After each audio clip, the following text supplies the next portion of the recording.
ಎಂಬತ್ತೇಳನೇ ಅಖಿಲ ಭಾರತ ಕನ್ನಡ ಸಾಹಿತ್ಯ ಸಮ್ಮೇಳನದ ಅಂಗವಾಗಿ ಜಿಲ್ಲಾಧಿಕಾರಿಗಳ ಅಧ್ಯಕ್ಷತೆಯಲ್ಲಿ ಸಂಘ ಸಂಸ್ಥೆಗಳ ಅಧ್ಯಕ್ಷರು ಮುಖ್ಯಸ್ಥರ ಸಭೆ ಜಿಲ್ಲಾ ಪಂಚಾಯಿತಿ ಕಾವೇರಿ ಸಭಾಂಗಣದಲ್ಲಿ ನಡೆಯಿತು. ಜಿಲ್ಲಾಧಿಕಾರಿ ಡಾಕ್ಟರ್ ಕುಮಾರ ಅವರು ಸಭೆಯಲ್ಲಿ ಭಾಗವಹಿಸಿದ್ದ ಸಂಘ ಸಂಸ್ಥೆಗಳ ಅಧ್ಯಕ್ಷರು ಮುಖ್ಯಸ್ಥರಿಗೆ ಸಲಹೆ ಸೂಚನೆಗಳನ್ನು ನೀಡಲು ಹೇಳಿದರು.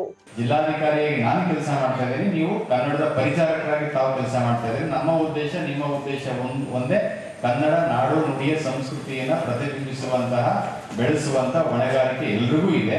ಆಗ ಈ ಕಾರ್ಯಕ್ರಮವನ್ನ ಇನ್ನು 20 ದಿವಸ ಕಾರ್ಯಕ್ರಮ ಇದೆ, ಏನು ಚೆನ್ನಾಗಿ ಮಾಡಬಹುದು ಅಂತ ತಾವು ಸಲಹೆಗಳನ್ನು ಕೊಡಿ. ಈ ಸಂದರ್ಭದಲ್ಲಿ ಕನ್ನಡ ಸೇನೆ ಕರ್ನಾಟಕ ಮಂಡ್ಯ ಜಿಲ್ಲಾಧ್ಯಕ್ಷ ಎಚ್.ಸಿ. ಮಂಜುನಾಥ್ ಮಾತನಾಡಿ, ಮಂಡ್ಯ ಜಿಲ್ಲೆಯಲ್ಲಿ 300ಕ್ಕೂ ಹೆಚ್ಚು ಕನ್ನಡ ಶಾಲೆಗಳನ್ನು ಮುಚ್ಚಲಾಗಿದೆ. ಸರ್ಕಾರಿ ಶಾಲೆಯ ಉಳಿವಿನ ಶಾಶ್ವತವಾದ ಪರಿಹಾರಕ್ಕೆ ಸಮ್ಮೇಳನದ ವೇದಿಕೆಯಲ್ಲಿ ಚರ್ಚೆಯಾಗಬೇಕಾಗಿದೆ ಎಂದರು. ನಗರದಲ್ಲಿ ಕನ್ನಡ ನಾಮಫಲಕ ಕಡ್ಡಾಯಗೊಳಿಸಿದ್ರೂ ಸಹ ವರ್ತಕರು 50% ಮಾತ್ರ ಬದಲಾವಣೆ ಮಾಡಿದ್ದಾರೆ. ಡಿಸೆಂಬರ್ 20ರ ಒಳಗಾಗಿ 100ರಷ್ಟು ಕನ್ನಡ ನಾಮಫಲಕ ಅಳವಡಿಸಲು ಜಿಲ್ಲಾಡಳಿತ ಮುಂದಾಗಬೇಕು ಅಂತ ಒತ್ತಾಯಿಸಿದರು. ಸರ್ಕಾರಿ ಶಾಲೆಗಳು ಮುಚ್ಚಿದೆ. ಸರ್ಕಾರಿ ಶಾಲೆಗಳ ಉಳಿವಿನ ಶಾಶ್ವತವಾದಂತಹ ಪರಿಹಾರಕ್ಕೆ ಈ ಒಂದು ವೇದಿಕೆಯಲ್ಲಿ ಒಂದು ಸಮಗ್ರವಾದ ಚರ್ಚೆ ಆಗಬೇಕಾಗಿದೆ. ಸಮ್ಮೇಳನ ಅಧ್ಯಕ್ಷರಿರ್ತಾರೆ, ಸರ್ಕಾರದ ಮುಖ್ಯಮಂತ್ರಿಗಳು ಇರ್ತಾರೆ, ಸಾಹಿತಿಗಳು ಇರ್ತಾರೆ. ಅತಿ ಹೆಚ್ಚು ಕನ್ನಡ ಮಾತಾಡುವ ಮಂಡ್ಯ ಜಿಲ್ಲೆಯ ಸ್ಥಿತಿ ಈ ತರ ಸ್ಥಿತಿಯಾಗಿದೆ. ಎಷ್ಟೋ 2-3 ಮಕ್ಕಳು ಇರುವಂತಹ ಶಾಲೆಗಳು ಮುಚ್ಚೋಗ್ತಾ ಇದೆ. ಖಾಸಗಿ ಬಡತನದ ಅವಳಿ ಹೆಚ್ಚಾಗ್ತಾ ಇದೆ. ಇಂತಹ ಸಂದರ್ಭದಲ್ಲಿ ಮಾತಾಡುವ ಕನ್ನಡದ ಧ್ವನಿಗೆ ಎಲ್ಲ ಒಂದು ಕಡೆ ಮಂಡ್ಯದಲ್ಲೇ ಬಿಟ್ಬಿಡ್ತಿದೆ ಅನ್ನುವಂತ ಅನುಮಾನ ಒಂದು ಕಡೆ ನೋವಾಗ್ತಿದೆ. ಅದ್ರ ಜೊತೆಗೆ ಬಹಳ ಮುಖ್ಯವಾಗಿ ಮಂಡ್ಯ ನಗರದ ನಾಮಫಲಕಗಳಲ್ಲಿ ಕನ್ನಡದ ಅಗ್ರಸ್ಥಾನ ಬಹುತೇಕ 50ರಷ್ಟೇ ಕಮ್ಮಿ ಉಳ್ಕೊಂಡಿರುವಂತದ್ದು. 50ರಷ್ಟು ನಾಮಫಲಕ ಬದಲಾವಣೆ ಮಾಡಿದರೆ 50ರಷ್ಟು ನಾಮಫಲಕ ಇನ್ನು ಬದಲಾವಣೆ ಆಗೇ ಇಲ್ಲ. ತಾವು ಕೂಡ 4-5 ಸಾರಿ ಆದೇಶವನ್ನು ಮಾಡಿಲ್ಲ. ಅದ್ರ ಜೊತೆಗೆ ನಾವು ಕೂಡ ಬಹಳಷ್ಟು ಸಂಘಟನೆಯ ಎಲ್ಲ ಕನ್ನಡ ಪರ ಹೋರಾಟಗಾರರು ಹೋರಾಟ ಮಾಡಿದ್ದೇವೆ. ಆದ್ರೆ ನಗರಸಭೆ ಆಡಳಿತ ಮಂಡಳಿ ಕೂಡ ಅಲ್ಲಿ ಫೈನ್ ಹಾಕಿದ್ದಾರೆ. ಆದ್ರೆ ಯಾವುದೇ ತರದ ಸರಿಯಾಗುವಂತ ಕೆಲಸ ಆಗಿಲ್ಲ. ನಾಮಫಲಕಗಳಿಗೆ ತುರ್ತಾಗಿ ಈ ಒಂದು ಸಮ್ಮೇಳನ 20 ದಿನದ ಒಳಗಡೆ ನಾಮಫಲಕ ಸರಿಪಡಿಸುವ ಆಗ್ರಹವನ್ನ ನಾನು ಈ ಸಂದರ್ಭದಲ್ಲಿ ಮಾಡ್ತಾ ಇದ್ದೇನೆ. ಜೈ ಕರ್ನಾಟಕ ಮಂಡ್ಯ ಜಿಲ್ಲಾಧ್ಯಕ್ಷ ಯೋಗಣ್ಣ ಮಾತನಾಡಿ, ಸಂಘ ಸಂಸ್ಥೆಗಳ ಜಿಲ್ಲಾಧ್ಯಕ್ಷರು ಹಾಗೂ ತಾಲೂಕು ಅಧ್ಯಕ್ಷರು ಈ ಸಭೆಯಲ್ಲಿ ಭಾಗವಹಿಸಿದ್ದಾರೆ. ಅದೇ ರೀತಿ ರಾಜ್ಯಾಧ್ಯಕ್ಷರೊಂದಿಗೆ ಮತ್ತೊಂದು ಸಭೆ ಕರೆಯಬೇಕೆಂದು ಮನವಿ ಮಾಡಿದರು.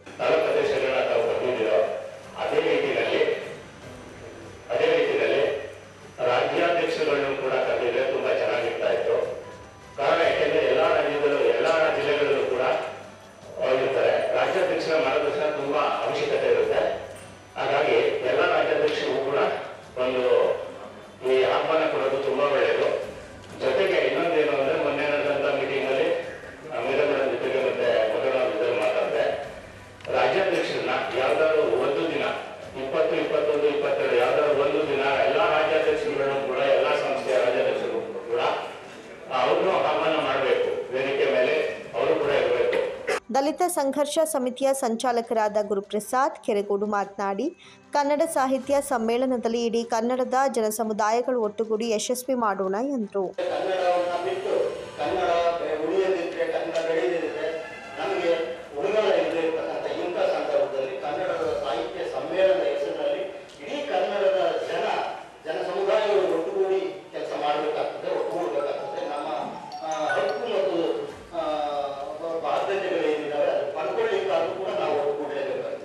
ಜೈ ಕರ್ನಾಟಕ ಪರಿಷತ್ತಿನ ಜಿಲ್ಲಾಧ್ಯಕ್ಷರಾದ ಡಾಕ್ಟರ್ ಎಸ್ ನಾರಾಯಣ ಮಾತನಾಡಿ, 87ನೇ ಅಖಿಲ ಭಾರತ ಕನ್ನಡ ಸಾಹಿತ್ಯ ಸಮ್ಮೇಳನ ಪ್ಲಾಸ್ಟಿಕ್ ಮುಕ್ತವಾಗಿರಬೇಕು ಅಂತ ಸಲಹೆ ನೀಡಿದರು. ಜೊತೆಗೆ ಮಂಡ್ಯದಲ್ಲಿ 87ನೇ ಸಮ್ಮೇಳನ ಪ್ಲಾಸ್ಟಿಕ್ ಮುಕ್ತ ಸಮ್ಮೇಳನ ಆಗಬೇಕು ಅಂತೇಳಿ ನನ್ನ ಸಲಹೆ. ಮತ್ತೆ ಎಲ್ಲರೂ ಕೂಡ ಇದರಲ್ಲಿ ನಾವು ಮಾಡ್ತಕ್ಕಂಥ ಕಾರ್ಯಕ್ರಮದಲ್ಲಿ ಒಗ್ಗಟ್ಟಿಂದ ನಾವೆಲ್ಲರೂ ಸೇರಿ ಮಾಡೋಣ, ಇದನ್ನೊಂದು ದೊಡ್ಡ ಹಬ್ಬವಾಗಿ ಆಚರಿಸೋಣ ಅಂತ.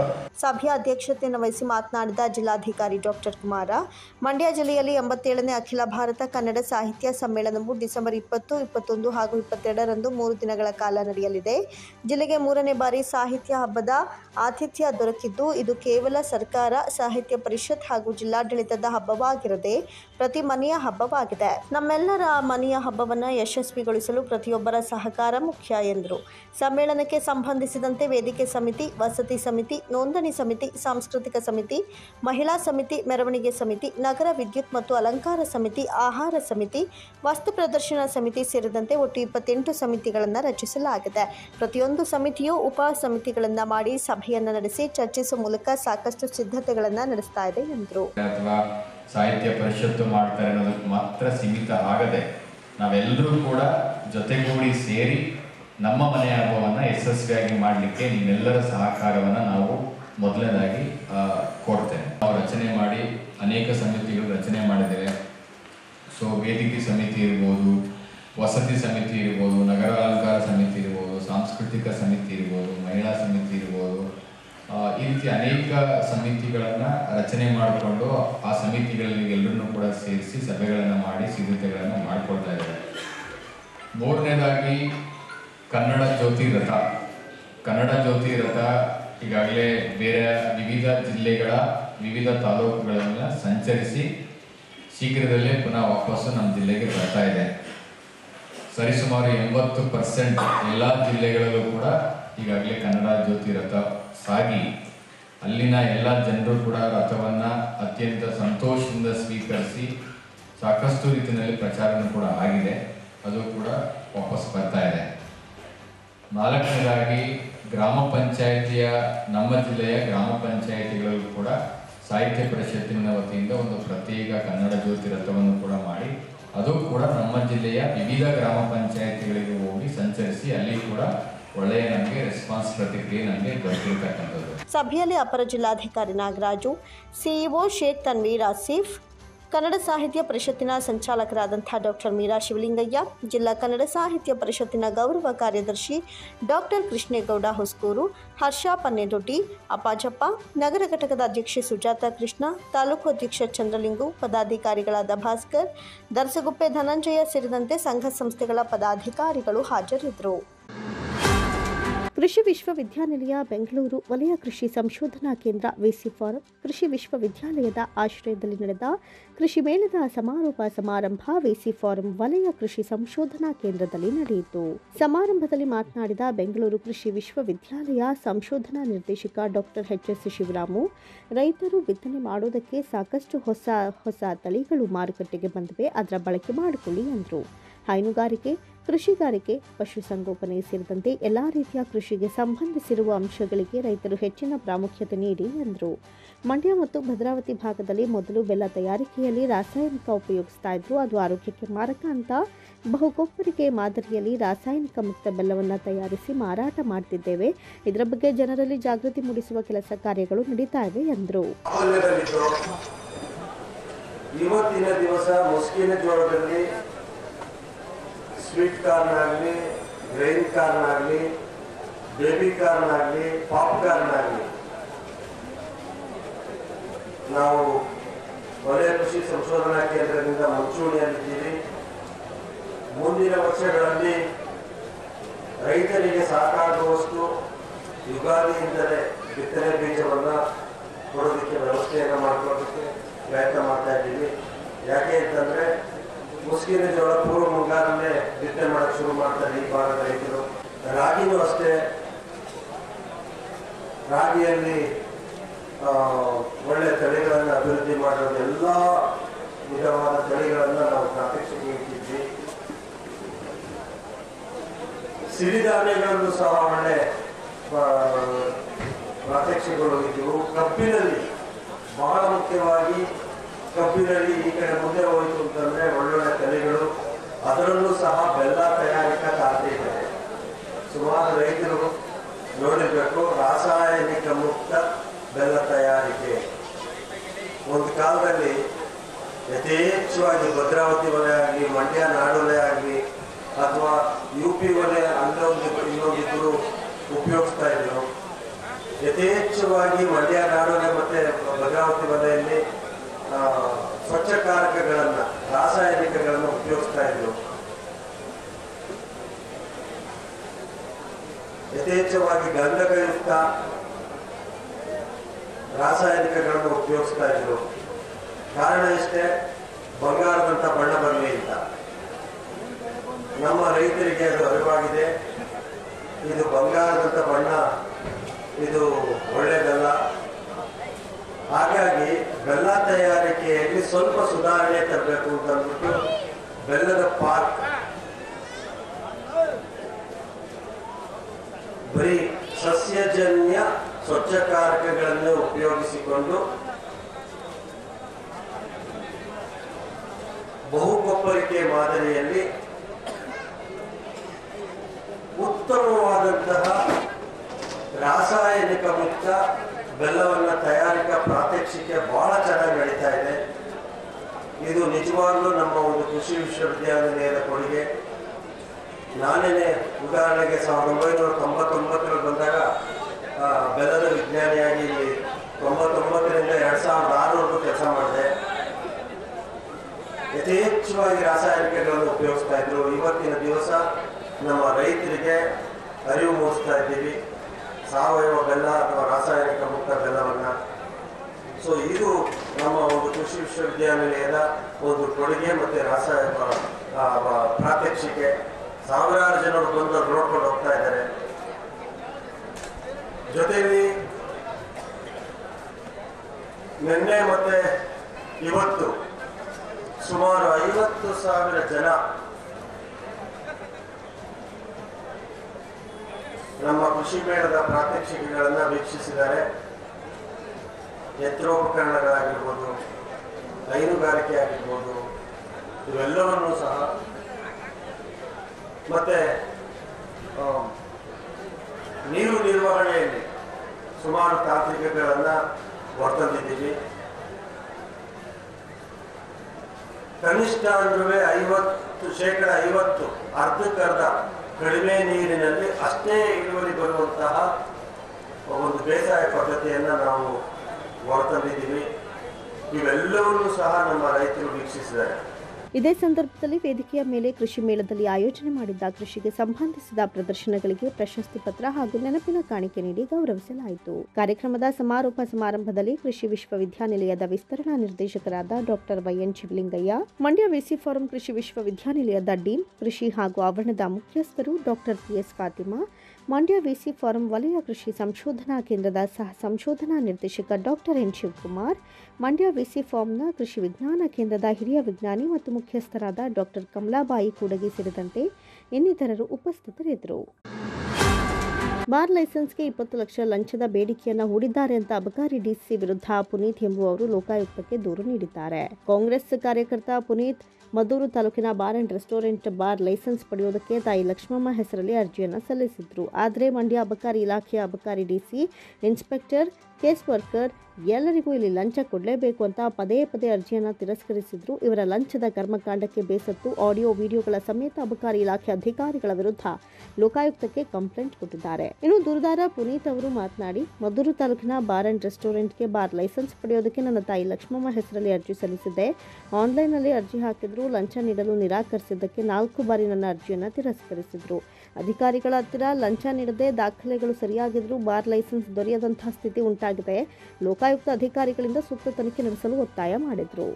ಸರ್, ನಾನು CL7 ಅಪ್ಲಿಕೇಶನ್ 1 ಮಂತ್ ಹಿಂದೆನೇ ಹಾಕಿರ್ತೀನಿ. 5 ಬಾರಿ ಹಾಕಿರ್ತೀನಿ. 5 ಬಾರಿ 4 ಬಾರಿ ರಿಜೆಕ್ಟ್ ಮಾಡಿರ್ತಾರೆ. ಮೊದಲನೇ ಬಾರಿ ಹಾಕಿ ಹೋಗಿದಾಗ ಆನ್ಲೈನಲ್ಲೇ ಯಾಕೆ ಅಪ್ಲಿಕೇಶನ್ ಹಾಕಿದ್ದೀರಾ ಸಕಾಲದಲ್ಲಿ, ನಮಗೆಲ್ಲರಿಗೂ ಗಮನಕ್ಕೆ ತಂದು ಅಪ್ಲಿಕೇಶನ್ ಹಾಕಬೇಕು, ನೀವು ಏಕಾಏಕಿ ಹಾಕಿರೋದು ಸರಿನಾ ಅಂತ ನನ್ನೇ ರೇಂಜ್ ಇನ್ಸ್ಪೆಕ್ಟ್ರು ಶಿವಶಂಕರ್ ಅವ್ರು ಕೇಳ್ತಾರೆ. ಸರ್ಕಾರ ಹಂಗಾರೆ ಸಕಾಲ ಸೇವೆ ಮಾಡಿರೋದೇ ತಪ್ಪಾ ಸರ್? ಸರ್ಕಾರ ಸಕಾಲ ಸೇವೆ ಮಾಡಿದೆ, ಸಕಾಲದಲ್ಲಿ ನಾವು ಅಪ್ಲಿಕೇಶನ್ ಹಾಕಿದ್ದೀವಿ. ಆನಂತರ ಹೋಗಿ DC ಅವರ ಭೇಟಿ ಮಾಡ್ಕೊ ಬರಬೇಕು ಅಂತಾರೆ.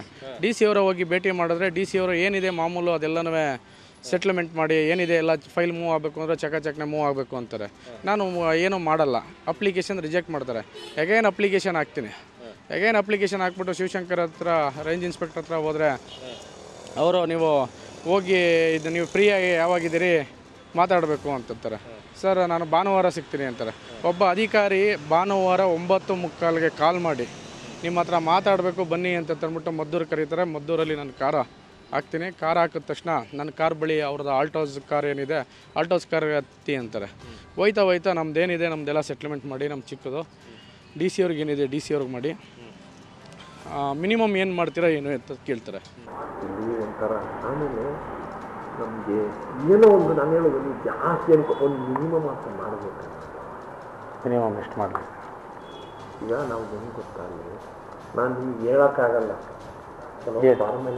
ಗೊತ್ತಾಯ್ತು ಸರ್. ಈಗ ಆಫೀಸ್ಗೆ ಹೋಗುತ್ತೆ ಸರ್, ಅದು ಕುಮಾರ್ ಸರ್ದು ಬಿಡಿ, ಕುಮಾರ್ ಸರ್ದು ಜೆ ಸಿ ಸರ್ದು ನಾವು ಸಪ್ರೇಟ್ ನಾನೇನಿದೆ ನಾನು ಹೋಗ್ತೀನಿ, ಭೇಟಿ ಆಗ್ತೀನಿ. ನಿಮ್ಮದು ಇದು ಮಾಡಿ ಸರ್. ನನ್ನ ಹತ್ರ ದುಡ್ಡಿಲ್ಲ ಸರ್, ಮಿನಿಮಮ್ ಮಾಡೋಕ್ಕಾಗಲ್ಲ ಅಂತಂದಾಗ ನಮ್ಮವರೆಲ್ಲ ಇದ್ದಾರೆ, ಮಾತಾಡ್ತಾರೆ. ಅವ್ರ ಕೆಲವೆಲ್ಲ ಹೇಳ್ಸಿ ಅವರೇ ಡಿ ಸಿ ಅವ್ರ ಹತ್ರ ಎಲ್ಲ ಮಾತಾಡ್ತಾರೆ. ಪ್ಯಾಕೇಜ್ ಇದೆ, ಪ್ಯಾಕೇಜ್ ಎಲ್ಲ ಮಾಡಿ ನಂದು ಸಣ್ಣ ಪುಟ್ಟ ಏನಿದೆ ಕ್ಲಿಯರ್ ಮಾಡಿ ಅಂತಾರೆ. ನಾನು ಕ್ಲಿಯರ್ ಮಾಡಲ್ಲ ಸರ್. ಸೋಮವಾರ ಅಪ್ಲಿಕೇಶನ್ ರಿಜೆಕ್ಟ್ ಮಾಡ್ತಾರೆ. ತಿರ್ಗಾ 3ನೇ ಅಪ್ಲಿಕೇಶನ್ ಹಾಕ್ತೀನಿ. 3ನೇ ಅಪ್ಲಿಕೇಶನ್ ಆಫೀಸ್ಗೆ ಹೋದರೆ ಒಬ್ಬ ಶಿವಶಂಕರು ಇನ್ಸ್ಪೆಕ್ಟ್ರು, ಅವರು ಕಾಸು ಕೊಡಲ್ಲ ಕಣ್ರಿ, ಇನ್ನೂ 2 ಬಾರಿ ರಿಜೆಕ್ಟ್ ಮಾಡಿ ಅಂತಂತಾರೆ. ಕಾಸು ಕೊಟ್ಟರೆ ಇವ್ರಿಗೆ ಕೆಲಸ ಆಗೋದು ಸರ್. ಆ ನಂತರ ತಿರ್ಗಾ 3ನೇ ಅಪ್ಲಿಕೇಶನ್ನು ರಿಜೆಕ್ಟ್ ಮಾಡ್ತಾರೆ. 4ನೇ ಅಪ್ಲಿಕೇಶನ್ ಹಾಕ್ತೀನಿ. 4ನೇ ಅಪ್ಲಿಕೇಶನ್ ಹಾಕಿದಾಗ ಹೋಗಿ ಒಬ್ಬ ಅಧಿಕಾರಿ ಮುಂದೆ ಕುಂತ್ಕೊಂಡ್ರೆ, ಅಧಿಕಾರಿ ನನಗೆ ಫಿಲಮ್ ಇಂಡಸ್ಟ್ರಿಲೆಲ್ಲ ಲಿಂಕ್ ಇತ್ತು, ಪುಂಡ್ರು ಸವಾಸ ಎಲ್ಲ ಇತ್ತು, ವಿಲ್ಸನ್ ಗಾರ್ಡನ್ ಲಿಂಕ್ ಇತ್ತು ಅಂತಂದ್ಬಿಟ್ಟು ಧಮಕಿ ಹಾಕ್ತಾರೆ. ವಿಲ್ಸನ್ ಗಾರ್ಡನ್ ನಾಗ ಅಂತಂದ್ಬಿಟ್ಟು ಧಮಕಿ ಹಾಕ್ತಾರೆ. ಶಿವಶಂಕರ್ ಅವರು ಒಬ್ಬ ಸಾರ್ವಜನಿಕರ ಅಧಿಕಾರಿ, ಸಾರ್ವಜನಿಕನಿಗೆ ಈ ರೀತಿ ಮಾಡೋದು ಸರಿಯಾ? ಆನಂತರ ಮೆಟ್ಲಿಂದ ಕೆಳಗೆ ಇಳ್ತಿದ್ದಂಗೆ ಮೆಸೇಜ್ ಬರ್ತದೆ, ಅಪ್ಲಿಕೇಶನ್ ರಿಜೆಕ್ಟು. ಆ ಯಪ್ಪ ಬಂದು ಸ್ಪಾಟ್ ವೆರಿಫಿಕೇಷನ್ ಏನೂ ಮಾಡಿರಲ್ಲ. ಏನಂತ ಏಕಾಏಕಿ ನೀವು ಸಲ್ಲಿಸಿರುವಂತಹ ಅರ್ಜಿಗೂ ಮತ್ತು ಬ್ಲೂ ಪ್ರಿಂಟ್ಗೂ ತಾಳೆ ಹೊಂದಿಲ್ಲ ಅಂತಂದ್ಬಿಟ್ಟು ರಿಜೆಕ್ಟ್ ಮಾಡ್ತಾರೆ. ಸೊ ನಾನು ಅದೇ ಅಪ್ಲಿಕೇಶನ್ನ ಹಾಕ್ತೀನಿ. ಎಲ್ಲ ಸರಿ ಇದೆ, ಎಲ್ಲ ಸರಿಪಡಿಸಿದೆ, ಎಲ್ಲ ಕರೆಕ್ಟಾಗಿದೆ, ಎಲ್ಲ ಇಲಾಖೆಯಿಂದಲೂ NOC ಎಲ್ಲ ಆಗಿದೆ ಅಂತಂದ್ಬಿಟ್ಟು ಅಪ್ಲಿಕೇಶನ್ ಹಾಕಿದ ತಕ್ಷಣ ನಾನು ಆಮೇಲೆ ಡಿ ಸಿ ಅವ್ರ ಹತ್ರ ಭೇಟಿ ಮಾಡಿದ್ರೆ, ಡಿ ಸಿ ಅವರು ಸ್ಟಾಫ್ಗೆಲ್ಲ 1 ಲಕ್ಷ ಇದೆ, ಸೂಪರ್ಡೆಂಟ್ಗೆ 1 ಲಕ್ಷ ಕೊಡಬೇಕು, ಮಿನಿಮಮ್ ನೀವೇನು ಮಾಡ್ತೀರಾ ಅಂತ ಕೇಳ್ತಾರೆ. ಮಿನಿಮಮ್ ಎಷ್ಟು ಹೇಳಿ ಸರ್ ಅಂತಂದಾಗ ಇವರು ಮಿನಿಮಮ್ಮು ನಮ್ಮದು ಪ್ಯಾಕೇಜ್ ವೈಸ್ ಇದೆ, ಪೆನ್ಸಿಲಲ್ಲಿ ಬರೀತಾರೆ. ಫಸ್ಟ್ ಪ್ಯಾಕೇಜ್ 40 ಒಪ್ಪಲ್ಲ, ಸೆಕೆಂಡ್ ಪ್ಯಾಕೇಜ್ ಬರ್ತಾರೆ 30 ಒಪ್ಪಲ್ಲ. ನಂದು ಇಡೀ 35 ವರ್ಷದ ಸರ್ವಿಸಲ್ಲಿ ಇದೇ ಪ್ರಥಮ ನಿಮಗೆ ಕಮ್ಮಿ ಮಾಡ್ತಾ ಇರೋದು. ಭ್ರಷ್ಟಾನ್ನ ಬೇಡ, ಗೃಹಲಕ್ಷ್ಮಿ ಮಾಡಿ ಅಂತ ಹೇಳ್ತಾರೆ. ಗೃಹಲಕ್ಷ್ಮಿ ಅಂತಂದರೆ 20 ಬರೀತಾರೆ, 20 ಲಕ್ಷ ಬರೀತಾರೆ. ಸೊ ನಮ್ಮ ಕೈಲಿ ಗೃಹಲಕ್ಷ್ಮಿ ಯೋಜನೆ ಅವ್ರಿಗೆ ಕೊಡೋಕ್ಕಾಗಲ್ಲ. ಸರ್ಕಾರದವರು ಅವ್ರಿಗೆ ಗೃಹಲಕ್ಷ್ಮಿ ಯೋಜನೆ ಕೊಡಬೇಕು, ಸರ್ಕಾರ ಕೊಡಿಸ್ಕೊಡ್ಬೇಕು ಅಂತ ಕೇಳ್ಕೊಳ್ತೀನಿ. ಮತ್ತು ಇದನ್ನು ಲೋಕಾಯುಕ್ತ SP ಸಾಹೇಬ್ರಿಗೆ ದೂರು ನೀಡಿದ್ದೀನಿ, ಅದು ತನಿಖೆ ಹಂತದಲ್ಲಿದೆ. ಪ್ರಧಾನಿ ನರೇಂದ್ರ ಮೋದಿ ಅವರ ಮಹತ್ವಾಕಾಂಕ್ಷಿ ಯೋಜನೆಗಳಲ್ಲಿ ಒಂದಾದ ಡಿಜಿಟಲ್ ಪಾವತಿ ವ್ಯವಸ್ಥೆಯನ್ನು ಕರ್ನಾಟಕ ರಾಜ್ಯ ರಸ್ತೆ ಸಾರಿಗೆ ಸಂಸ್ಥೆ KSRTC ತನ್ನ ಪ್ರಯಾಣಿಕರ ಅನುಕೂಲಕ್ಕಾಗಿ ಅಳವಡಿಸಿಕೊಂಡಿದೆ. ಇದರಿಂದ ಚಿಲ್ಲರೆ ಸಮಸ್ಯೆಯೂ ನಿವಾರಣೆಯಾಗಿದೆ. ಈ ಕುರಿತು ಒಂದು ವರದಿ ಇಲ್ಲಿದೆ. ರಾಜ್ಯ ರಸ್ತೆ ಸಾರಿಗೆ ಸಂಸ್ಥೆಯ ಬಸ್ಗಳಲ್ಲಿ ಪ್ರತಿನಿತ್ಯ ಲಕ್ಷಾಂತರ ಜನರು ಪ್ರಯಾಣ ಬೆಳೆಸುತ್ತಿದ್ದು, ಟಿಕೆಟ್ ವಿತರಣೆ ವೇಳೆ ಚಿಲ್ಲರೆ ಸಮಸ್ಯೆ ಸಾಮಾನ್ಯ. ಇದನ್ನು ಬಗೆಹರಿಸುವಂತಹ ನಿಟ್ಟಿನಲ್ಲಿ ಸಾರಿಗೆ ಇಲಾಖೆ UPI ಸ್ಕ್ಯಾನರ್ ವಿನೂತನ ಪ್ರಯತ್ನದ ಮೂಲಕ ಪ್ರಯಾಣಿಕರ ಸ್ನೇಹಿಯಾಗಿದ್ದು ಉತ್ತಮ ಸ್ಪಂದನೆ ವ್ಯಕ್ತವಾಗಿದೆ.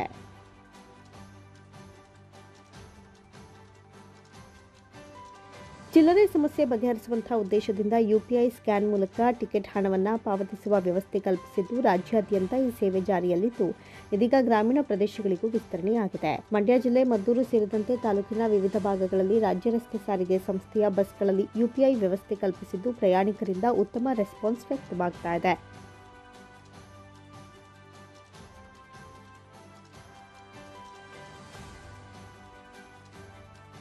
ಪ್ರಯಾಣಿಕರು ತಮ್ಮ ಫೋನ್ಪೇ ಇಲ್ಲವೇ ಗೂಗಲ್ ಪೇ ಮೂಲಕ ಹಣ ಪಾವತಿಸಿ ಟಿಕೆಟ್ ಅನ್ನು ಪಡೆದುಕೊಳ್ತಾ ಇದ್ದಾರೆ. ಇದರಿಂದ ದಿನನಿತ್ಯದ ಚಿಲ್ಲರೆ ಸಮಸ್ಯೆಗೆ ಪರಿಹಾರ ಸಿಕ್ಕಿದ್ದು, ಪ್ರಯಾಣಿಕರು ಮತ್ತು ನಿರ್ವಾಹಕರಿಗೆ ಅನುಕೂಲವಾಗಿದೆ. ಪ್ರಯಾಣಿಕ ಪ್ರವೀಣ್ ತಮ್ಮ ಅನಿಸಿಕೆಯನ್ನ ವಿವರಿಸುತ್ತಾ, ಈ ಮೊದಲು ಟಿಕೆಟ್ ಪಡೆಯಲು ಚಿಲ್ಲರೆ ಹಣ ಇಲ್ಲದೆ ತೊಂದರೆಯಾಗ್ತಾ ಇತ್ತು. ಇದೀಗ UPI ವ್ಯವಸ್ಥೆ ಕಲ್ಪಿಸಿರೋದ್ರಿಂದ ಸಹಕಾರಿಯಾಗಿದೆ ಅಂತ ತಿಳಿಸಿದ್ರು. ಮೊದಲೆಲ್ಲ ಚೇಂಜ್ ಇಲ್ಲದೆ ತುಂಬ ಪ್ರಾಬ್ಲಮ್ ಆಗ್ತಿತ್ತು. ಈಗ UPI ಬಂದಿದ್ದರಿಂದ ಯೂಸ್ ಆಗ್ತಾ ಇದೆ. ಇದು ತುಂಬ ಯೂಸ್ ಆಗುತ್ತೆ. ಪ್ರತಿಯೊಬ್ಬರು ಇದನ್ನು ಯೂಸ್ ಮಾಡ್ಕೊಬೇಕಂತ ಕೇಳ್ಕೊತೀನಿ. ಮತ್ತೋರ್ವ ಪ್ರಯಾಣಿಕರಾದ ನಿಸರ್ಗ ಮಾತನಾಡಿ, ನಿತ್ಯ ಪ್ರಯಾಣ ಮಾಡುವ ವಿದ್ಯಾರ್ಥಿಗಳಿಗೆ ಹಣ ಕೊಟ್ಟು ಟಿಕೆಟ್ ಪಡೆಯುವುದು ಕಷ್ಟವಾಗಿತ್ತು. UPI ವ್ಯವಸ್ಥೆ ಕಲ್ಪಿಸಿರೋದ್ರಿಂದ ನಗದು ಮುಕ್ತ ಪ್ರಯಾಣಕ್ಕೆ ಸಹಕಾರಿಯಾಗಿದೆ ಎಂದರು. ಮಂಡ್ಯದಿಂದ ಕೊಪ್ಪಗೆ ಹೋಗ್ಬೇಕು ನಾವು, ಅದಕ್ಕೆ ಈಗ ಸ್ಕ್ಯಾನರ್ ಬಂದಿರೋದ್ರಿಂದ ನಮಗೇನು ಆಧಾರ್ ಕಾರ್ಡ್ ಇದೆ, ಸೊ ನಮ್ಗೆ ಈಸಿ ಆಗುತ್ತೆ. ಈಗ ಜೆಂಟ್ಸು ಸ್ಟೂಡೆಂಟ್ಸ್ ಏನಾದರೂ ಬಂದರೆ ಪಾಸ್ ಒಂದು ಕಡೆ ಅಲೋ ಇರಲ್ಲ. ಈಗ ಅಮೌಂಟ್ ತಂದಿರಲ್ಲ ಅಂತಂದರೆ ಸ್ಕ್ಯಾನರಿಂದ ನಮ್ಗೆ ಈಸಿ ಆಗುತ್ತೆ, ಸ್ಟೂಡೆಂಟ್ಸ್ಗಳಿಗೆ ಬೇಗ ಹೋಗೋದಕ್ಕೆ ಬರೋದಕ್ಕೆ ಎಲ್ಲ. ಸೊ ಡಿಜಿಟಲ್ ಚೇಂಜ್ ಎಲ್ಲ ಪ್ರಾಬ್ಲಮ್ ಇರುತ್ತೆ. ನಾವು ಸ್ಕ್ಯಾನರಿಂದ ನಾವು ಯೂಸ್ ಮಾಡಿದ್ರೆ, ಸ್ಕ್ಯಾನ್ ಮಾಡಿದ್ರೆ ಅನುಕೂಲಗಳಿರುತ್ತೆ. ನಿರ್ವಾಹಕ ಶ್ರೀನಿವಾಸ್ ಮಾತನಾಡಿ, ಈ ಮೊದಲು ಟಿಕೆಟ್ ನೀಡುವಾಗ ಚಿಲ್ಲರೆ ಸಮಸ್ಯೆ ಉಂಟಾಗ್ತಾ ಇದ್ದು UPI ವ್ಯವಸ್ಥೆ ಕಲ್ಪಿಸಿರೋದ್ರಿಂದ ಅನುಕೂಲವಾಗಿದೆ ಅಂತ ತಿಳಿಸಿದರು. ಈ UPS ಬಂದಿರೋದ್ರಿಂದ ನಮಗೆ ಇಲ್ಲಿ ಚಿಲ್ಲರೆ ಸಮಸ್ಯೆ ನೀಗ್ತಾ ಇದೆ. ಅಲ್ಲದೆ ಪ್ರಯಾಣಿಕರು ಸುಧಾ ಚಿಲ್ಲರೆಗಳನ್ನ ತರದೇ ಬೇಕಾದ್ರೆ ಡೈರೆಕ್ಟಾಗಿ ಸ್ಕ್ಯಾನ್ ಮಾಡ್ಬೋದು. ಹಾಗಾಗಿ ಚಿಲ್ಲರೆ ಸಮಸ್ಯೆಯಿಂದ ಪರಿಪೂರ್ಣವಾಗಿ ಇದು ಒಂದು ನಮ್ಮ ಕೆಲಸ ಮಾಡೋಕ್ಕೆ ಯಾವುದೇ ಅಡೆತಡೆ ಇಲ್ಲದೇ ಕೆಲಸ ಮಾಡೋಕ್ಕೆ ನಮಗೆ ಸಹಕಾರಿಯಾಗಿದೆ. ಸಂಚಾರ ನಿಯಂತ್ರಕ ಚಂದ್ರು ಮಾತನಾಡಿ, ಮದ್ದೂರಿನಿಂದ ಹೊರಡುವ KSRTC ಬಸ್ಗಳಲ್ಲಿ UPI ವ್ಯವಸ್ಥೆ ಕಲ್ಪಿಸಿದ್ದು ಗ್ರಾಹಕರಿಂದ ಉತ್ತಮ ಸ್ಪಂದನೆ ವ್ಯಕ್ತವಾಗ್ತಾ ಇದೆ. ಹೆಚ್ಚಿನ ಜನ ಆನ್ಲೈನ್ ಮೂಲಕ ಹಣ ಪಾವತಿಸಿ ಟಿಕೆಟ್ ಪಡೆಯುತ್ತಿದ್ದಾರೆ ಅಂತ ತಿಳಿಸಿದರು. UPI ಆಗಿ ಒಂದು 15 ದಿನ ಆಗಿದೆ. ಎಫೆಕ್ಟಿವ್ ಬಂದು ಒಂದು 10 ಡೇಸಿಂದ ನಡೀತಾ ಇದೆ ಇಲ್ಲಿ ಮದ್ದೂರು ಬಸ್ ಸ್ಟ್ಯಾಂಡಲ್ಲಿ. ಆಗಿರೋದು ತುಂಬ ಒಳ್ಳೆಯದಾಗಿದೆ. ಯಾಕೆಂದರೆ ಚಿಲ್ಲರೆ ಸಮಸ್ಯೆ, ಪ್ರಯಾಣಿಕರು ಮಾತೆತ್ತು ಚೇಂಜ್ ಇಲ್ಲ, ನಿರ್ವಾಹಕರಿಗೂ ಒಂದು ಸ್ವಲ್ಪ ನಿರಾಳ ಆಗಿದೆ ಇದಾಗಿರೋದ್ರಿಂದ. ಹಂಗಾಗಿ ಒಂದು ಉತ್ತಮ ವ್ಯವಸ್ಥೆ ಅಂತ ಅನ್ಕೋತೀನಿ, ನಾನಂತ ಭಾವಿಸ್ತೀನಿ. ಒಟ್ಟಾರೆಯಾಗಿ ಪ್ರಧಾನಿ ನರೇಂದ್ರ ಮೋದಿ ಅವರ ಕನಸಿನ ಕುಸಾದ ಡಿಜಿಟಲ್ ಭಾರತ ಹಾಗೂ ನಗದು ಮುಕ್ತ ವ್ಯವಹಾರಕ್ಕೆ ರಾಜ್ಯ ರಸ್ತೆ ಸಾರಿಗೆ ಸಂಸ್ಥೆ ಮುಂದಾಗಿದ್ದು, ಇದರಿಂದ ಪ್ರಯಾಣಿಕರು ಹಾಗೂ ನಿರ್ವಾಹಕರಿಗೆ ಅನುಕೂಲವಾಗಿದೆ. ಮಾಜಿ ಮುಖ್ಯಮಂತ್ರಿ BS ಯಡಿಯೂರಪ್ಪ ಹಾಗೂ ಬಿಜೆಪಿ ರಾಜ್ಯಾಧ್ಯಕ್ಷ BY ವಿಜಯೇಂದ್ರ ಬಗ್ಗೆ ಹೇಳಿಕೆ ನೀಡ್ತಾ ಇರುವಂತಹ ಬಸನಗೌಡ ಪಾಟೀಲ್ ಯತ್ನಾಳ್ ವಿರುದ್ಧ ಕ್ರಮಕ್ಕೆ ಆಗ್ರಹಿಸಿ ಬಿಜೆಪಿ ಕಾರ್ಯಕರ್ತ ಶಿವಕುಮಾರ್ ಆರಾಧ್ಯ ನೇತೃತ್ವದಲ್ಲಿ ರಾಷ್ಟ್ರೀಯ ಅಧ್ಯಕ್ಷ JP ನಡ್ಡಾ ಹಾಗೂ ಅಮಿತ್ ಶಾಗೆ ರಕ್ತದಲ್ಲಿ ಸಹಿ ಮಾಡಿ ಪತ್ರ ರವಾನೆ ಮಾಡಿದರು.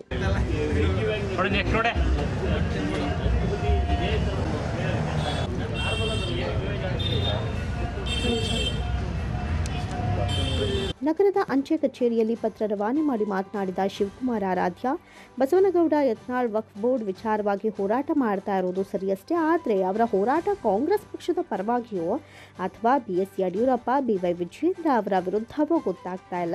ಯತ್ನಾಳ್ ಅವರ ಮಾತಿಗೆ ಕಡಿವಾಣ ಅಥವಾ ಬಾಯಿಗೆ ಬೀಗ ಹಾಕದಿದ್ರೆ ಪಕ್ಷಕ್ಕೆ ಡ್ಯಾಮೇಜ್ ಆಗಲಿದೆ, ಅಲ್ಲದೆ ಕಾರ್ಯಕರ್ತರ ಮನಸ್ಸಿನಲ್ಲಿ ಗೊಂದಲಕ್ಕೆ ಎಡೆ ಮಾಡಿಕೊಡಲಿದೆ. ಅದೇ ರೀತಿ BSY ಅಭಿಮಾನಿಗಳ ಮನಸ್ಸಿಗೆ ನೋವುಂಟಾಗ್ತಾ ಇದ್ದು, ಯತ್ನಾಳ್ ನಡವಳಿಕೆಗೆ ಕಡಿವಾಣ ಹಾಕದಿದ್ರೆ ಮುಂದೆ ಆಗುವ ಅನಾಹುತಕ್ಕೆ ಪಕ್ಷದ ವರಿಷ್ಠರೇ ನೇರ ಹೊಣೆ ಅಂತ ಪತ್ರದಲ್ಲಿ ಎಚ್ಚರಿಸಿದರು. ಇವತ್ತು ನಮ್ಮ ಅಂಚೆ ಕಚೇರಿ ಮೂಲಕ ನಮ್ಮ ರಾಷ್ಟ್ರೀಯ ಅಧ್ಯಕ್ಷರು ಮತ್ತು ನಮ್ಮ ಕೇಂದ್ರದ ಗೃಹ ಸಚಿವರಿಗೆ ಅಂಚೆ ಮೂಲಕ ರಕ್ತದಲ್ಲಿ ಸಹಿ ಮಾಡಿ ಒಂದು ಪತ್ರ ಬರೆದಿದ್ದೀವಿ. ಈ ಪತ್ರದ ಸಾರಾಂಶ ಇಷ್ಟೇ, ಏನು ಬಸವನಗೌಡ ಯತ್ನಾಳ್ರವರು ಒಂದು ವಕ್ಫ್ ಬೋರ್ಡ್ ವಿರುದ್ಧವಾಗಿ ಹೋರಾಟ ಮಾಡ್ಕೊಂಡು ಬರ್ತಾ ಇದ್ದಾರೆ. ನಮ್ಮೆಲ್ಲರಿಗೂ ಖುಷಿ ತಂದ ವಿಚಾರ. ಆದರೆ ಅವರ ಹೋರಾಟ ಕಾಂಗ್ರೆಸ್ನ ವಿರುದ್ಧವಾಗಿರಬೇಕೇ ಹೊರತು BS ಯಡಿಯೂರಪ್ಪಾಜಿ ಮತ್ತು ನಮ್ಮ ರಾಜ್ಯ ಅಧ್ಯಕ್ಷರಾದ ವಿಜೇಂದ್ರನವರ ಮೇಲೆ ಹೋರಾಟವು ನಮ್ಗೆ ಗೊತ್ತಾಗ್ತಾ ಇಲ್ಲ. ಅದಕ್ಕೋಸ್ಕರ ನಾವು ಇವತ್ತು ಯತ್ನಾಳ್ ಅವ್ರಿಗೆ ನಾವು ಆಗ್ರಹಿಸ್ತಾ ಇದ್ದೀವಿ ಮತ್ತು ಕೇಂದ್ರ ಸರ್ಕಾರದ ಅಮಿತ್ ಶಾಜಿ ಅವರಿಗೆ ಮತ್ತು ನಮ್ಮ ರಾಷ್ಟ್ರೀಯ ಅಧ್ಯಕ್ಷರು ನಡ್ಡಾಜಿಯವರಿಗೆ ಪತ್ರ ಬರೆದಿದ್ದೀವಿ. ನೋಡಿ, ದಯಮಾಡಿ ಯತ್ನಾಳ್ ಅವ್ರಿಗೆ ಬಾಯಿಗೆ ಬೀಗ ಹಾಕುವಂಥ ಕೆಲಸ ಮಾಡಿ. ಅವರ ಮಾತಿನಿಂದ ನಮ್ಮ ಪಾರ್ಟಿಗೆ ಡ್ಯಾಮೇಜ್ ಆಗ್ತಾ ಇದೆ, ನಮ್ಮ ಕಾರ್ಯಕರ್ತರಲ್ಲಿ ಗೊಂದಲ ಉಂಟಾಗ್ತಾ ಇದೆ. ನಿಷ್ಠಾವಂತ BS ಯಡಿಯೂರಪ್ಪಾಜಿ ಅಭಿಮಾನಿಗಳು ಸಾವಿರಾರು ಜನ ಇದ್ದಾರೆ, ಅವರ ಮನಸ್ಸಿಗೆ ಗಾಯ ಆಗ್ತಾ ಇದೆ, ನೋವಾಗ್ತಾ ಇದೆ. ದಯಮಾಡಿ ಅವ್ರ ಮಾತಿಗೆ ಬೀಗ ಹಾಕಬೇಕು. ಒಂದು ವೇಳೆ ನಮ್ಮ ಪತ್ರಕ್ಕೆ ನೀವು ಸಕಾರಾತ್ಮಕವಾಗಿ ಅವ್ರಿಗೆ ಒಂದು ಸೂಚನೆ ಕೊಟ್ಟಿಲ್ಲ ಅಂದರೆ ನಾಳೆ ನಡೆಯುವ ಏನಾದರೂ ವ್ಯತ್ಯಾಸಕ್ಕೆ ಅಮಿತ್ ಶಾಜಿಯ ಕಾರಣ ಆಗ್ತಾರೆ ಮತ್ತು ನಡ್ಡಾಜಿಯ ಕಾರಣ ಆಗ್ತಾರೆ. ದಯಮಾಡಿ ನಾವು ರಾಷ್ಟ್ರೀಯ ಅಧ್ಯಕ್ಷರಿಗೆ ಕೈ ಜೋಡಿಸಿ ಪ್ರಾರ್ಥನೆ ಮಾಡ್ಕೊತಾ ಇದ್ವಿ, ಮನವಿ ಮಾಡ್ಕೊತಾ ಇದ್ವಿ ಮತ್ತು ಆಗ್ರಹವನ್ನು ಮಾಡ್ತಾ ಇದ್ದೀವಿ. ದಯಮಾಡಿ ಬಸವನಗೌಡ ಯತ್ನಾಳ್ ಅವರಿಗೆ ಅವರ ಬಾಯಿಗೆ ಬೀಗ ಹಾಕಬೇಕು ಅಂತೇಳಿ ನಾವು ಆಗ್ರಹಿಸ್ತಾ ಇದ್ದೀವಿ. ಈ ವೇಳೆ ನಂಜುಂಡಸ್ವಾಮಿ, ಹೊಸಳ್ಳಿ ಶಿವು, ಪ್ರಸನ್ನಕುಮಾರ್, HK ಮಂಜುನಾಥ್, ವಿ ನಾಗರಾಜು ಹಾಜರಿದ್ದರು. ಪ್ರಸ್ತುತ ಸಾಲಿನಲ್ಲಿ ಮೈಶುಗರ್ ಸಕ್ಕರೆ ಕಾರ್ಖಾನೆ 2.1 ಲಕ್ಷ ಟನ್ ಕಬ್ಬು ನುರಿದಿದ್ದು, ಮುಂದಿನ ಹಂಗಾಮಿನಲ್ಲಿ 6 ರಿಂದ 7 ಲಕ್ಷ ಟನ್ ಕಬ್ಬು ನುರಿಸುವ ಗುರಿಯನ್ನ ಹೊಂದಲಾಗಿದೆ. ಆದರೆ ಕೆಲವರು ಇಲ್ಲಸಲ್ಲದ ಅಪಪ್ರಚಾರ ಕೈಗೊಂಡಿದ್ದಾರೆ ಅಂತ ಜಿಲ್ಲಾ ಕಿಸಾನ್ ಕಾಂಗ್ರೆಸ್ ಜಿಲ್ಲಾಧ್ಯಕ್ಷ ದೇಶಹಳ್ಳಿ R ಮೋಹನ್ ಕುಮಾರ್ ತಿಳಿಸಿದರು. ಮದ್ದೂರು ಪಟ್ಟಣದ ಪ್ರವಾಸಿ ಮಂದಿರದಲ್ಲಿ ಸುದ್ದಿಗೋಷ್ಠಿಯನ್ನು ನಡೆಸಿ ಮಾತನಾಡಿ, 2.6 ಲಕ್ಷ ಟನ್ ಒಪ್ಪಿಗೆ ಪಡೆದಿದ್ದು, ಈ ಪೈಕಿ 2.1 ಲಕ್ಷ ಟನ್ ಕಬ್ಬು ನುರಿಸಿದೆ. ರೈತರು ಕಬ್ಬನ್ನ ಪೂರೈಕೆ ಮಾಡಿಕೊಂಡು ಸಕಾಲದಲ್ಲಿ ಹಣ ವಿತರಿಸುವ ಜೊತೆಗೆ ಬಾಕಿ ಒಪ್ಪಿಗೆದಾರರ ಕಬ್ಬನ್ನ ಸರಬರಾಜು ಮಾಡಲು ಜಾಹೀರಾತು ಕರಪತ್ರದ ಮೂಲಕ ಪ್ರಕಟಣೆಯನ್ನ ಹೊರಡಿಸಿದೆ. ನವೆಂಬರ್ 24ರಿಂದ ಕಬ್ಬು ಪೂರೈಕೆ ಸ್ಥಗಿತಗೊಳಿಸಲಾಗಿದೆ. ಅಲ್ಲದೆ ಕಬ್ಬು ನುರಿಸುವ ಕಾರ್ಯ ಪ್ರಸ್ತುತ ಹಂಗಾಮಿನಲ್ಲಿ ಮುಕ್ತಾಯಗೊಳಿಸಿದೆ. ಆದರೆ ಯಂತ್ರೋಪಕರಣ ಸರಿಯಿಲ್ಲದ ಕಾರಣ ಕಾರ್ಖಾನೆ ಸ್ಥಗಿತಗೊಳಿಸಿದೆ ಅಂತ ಅಪಪ್ರಚಾರ ನಡೆಯುತ್ತಿದ್ದು, ಕಾರ್ಖಾನೆಯ ಹಿತದೃಷ್ಟಿಯಿಂದ ಇಂಥ ಅಪಪ್ರಚಾರಗಳಿಗೆ ಕಿವಿಕೊಡದಂತೆ ಮನವಿ ಮಾಡಿದರು. ಇನ್ನು ಮೈಶುಗರ್ ಕಾರ್ಖಾನೆ ವ್ಯಾಪ್ತಿಯಲ್ಲಿ ಉಳಿದಿರುವ ನಾನ್ ಒಪ್ಪಿಗೆ ಕಬ್ಬನ್ನು ಜಿಲ್ಲಾ ಉಸ್ತುವಾರಿ ಸಚಿವ ಎನ್ ಚಲುವರಾಯಸ್ವಾಮಿ, ಸ್ಥಳೀಯ ಶಾಸಕರು ಸೇರಿದಂತೆ ಬೇರೆ ಬೇರೆ ಕಾರ್ಖಾನೆಗಳಿಗೆ ಕಬ್ಬು ಸರಬರಾಜು ಮಾಡಲು ಕ್ರಮ ವಹಿಸುವ ಜೊತೆಗೆ ರೈತರ ಹಿತ ಕಾಪಾಡಲು ಬದ್ಧರಾಗಿದ್ದಾರೆ ಅಂತ ತಿಳಿಸಿದರು. CM Siddaramaiah, DCM DK Shivakumar, ಜಿಲ್ಲಾ ಉಸ್ತುವಾರಿ ಚಲುವರಾಯಸ್ವಾಮಿ ಸೇರಿದಂತೆ ಸ್ಥಳೀಯ ಶಾಸಕರ ಪರಿಶ್ರಮದಿಂದ ಪುನರಾರಂಭಗೊಂಡು ರಾಜ್ಯದಲ್ಲಿ ಉತ್ತಮ ಕಾರ್ಖಾನೆಯಾಗಿ ಕಾರ್ಯನಿರ್ವಹಿಸಿದೆ ಎಂದರು. ಮೈಸೂರು ಕಾರ್ಖಾನೆಯನ್ನು ಮತ್ತೆ ಇಂದಿನ ಗತವೈಭವಕ್ಕೆ ತರಬೇಕು ಅನ್ನುವ ಏಕೈಕ ಉದ್ದೇಶದಿಂದ ಮತ್ತು BJPಯ ಸರ್ಕಾರದ ಅವಧಿಯಲ್ಲಿ ಖಾಸಗಿಯವರಿಗೆ ಪರಬರೆ ಆಗುವಂಥ ಕಾರ್ಖಾನೆಯನ್ನು ಉಳಿಸುವಂಥ ದಿಕ್ಕಿನಲ್ಲಿ ಏನು ನಮ್ಮ ಕಾಂಗ್ರೆಸ್ ಟೀಮು ಶ್ರೀ ಡಿ ಗಂಗಾಧರ ನೇತೃತ್ವದಲ್ಲಿ ಎಲ್ಲ ಸಚಿವರು ಮತ್ತು ನಮ್ಮ ವಿರೋಧ ಪಕ್ಷದ ನಾಯಕರಾಗಿರುವಂಥ SR ಪಾಟೀಲ್ ಅವರ ನೇತೃತ್ವದಲ್ಲಿ ಆ ಕಾರ್ಖಾನೆಯನ್ನು ಉಳಿಸ್ಕೊಂಡಂಥ ಒಂದು ನೆನಪುಗಳನ್ನು ಈ ಸಂದರ್ಭದಲ್ಲಿ ಹೇಳ್ತಾ ಆ ಕಾರ್ಖಾನೆಯನ್ನು ಪ್ರಾರಂಭ ಮಾಡಿದ್ದು ಮತ್ತು ರೈತರಿಗೆ ಒಂದು ಆಶಾದಾಯಕವಾದಂಥ ಒಂದು ಬೆಳವಣಿಗೆಯನ್ನು ನಾವು ಕಾಣ್ತಾ ಇದ್ದೀವಿ. ಏನು ಮೈಸೂರು ಕಾರ್ಖಾನೆಯಲ್ಲಿ ಪ್ರಸಕ್ತ ಸಾಲಿನಲ್ಲಿ ಒಪ್ಪಿಗೆಯಾದಂಥ 2,006 ಟನ್ನು 2,06,000 ಟನ್ ಕಬ್ಬನ್ನು 2,01,000 ಟನ್ ಕಬ್ಬನ್ನು ಅರೆದು ಈ ಸಾರಿಯ ಎಲ್ಲ ಒಪ್ಪಿಗೆ ಕಬ್ಬನ್ನು ಅರೆದು ಕಾರ್ಖಾನೆಯನ್ನು ಈ ವರ್ಷದ ಕಬ್ಬು ನುರಿಯುವಂಥ ಒಂದು ಕಾರ್ಯವನ್ನು ಸ್ಥಗಿತಗೊಳಿಸಲಾಗಿದೆ. ಬಂದ್ ಹಾಗೂ ಯಂತ್ರೋಪಕರಣ ದುರಸ್ತಿಯ ಹಿನ್ನೆಲೆಯಲ್ಲಿ ಕಾರ್ಖಾನೆಗಳು ಸ್ಥಗಿತಗೊಂಡಿದೆ ಅಂತ ಅಪಪ್ರಚಾರ ಮಾಡುವಂಥ ಒಂದು ಪ್ರಯತ್ನ ನಡೀತಾ ಇದೆ. ಈ ಒಂದು ಮಾಧ್ಯಮದ ಮೂಲಕ ನಾವೆಲ್ಲ ಕಾಂಗ್ರೆಸ್ ಮುಖಂಡರುಗಳು ಕೇಳ್ಕೊಳ್ಳೋದೇನು ಅಂತಂದರೆ, ಒಂದು ಉಜ್ವಲಗೊಳ್ಳುವಂಥ ದಿಕ್ಕಿನಲ್ಲಿ ಪ್ರಾರಂಭ ಆಗಿರುವಂಥ ಒಂದು ಕಾರ್ಖಾನೆಯನ್ನು ಅಪಪ್ರಚಾರದ ಮೂಲಕ ತೇಜೋವಧೆ ಮಾಡೋದನ್ನು ನಿಲ್ಲಿಸಿ ಅಂತ ನಾವು ಮನವಿಯನ್ನು ಮಾಡ್ಕೊಳ್ತಾ ಇದ್ದೀವಿ.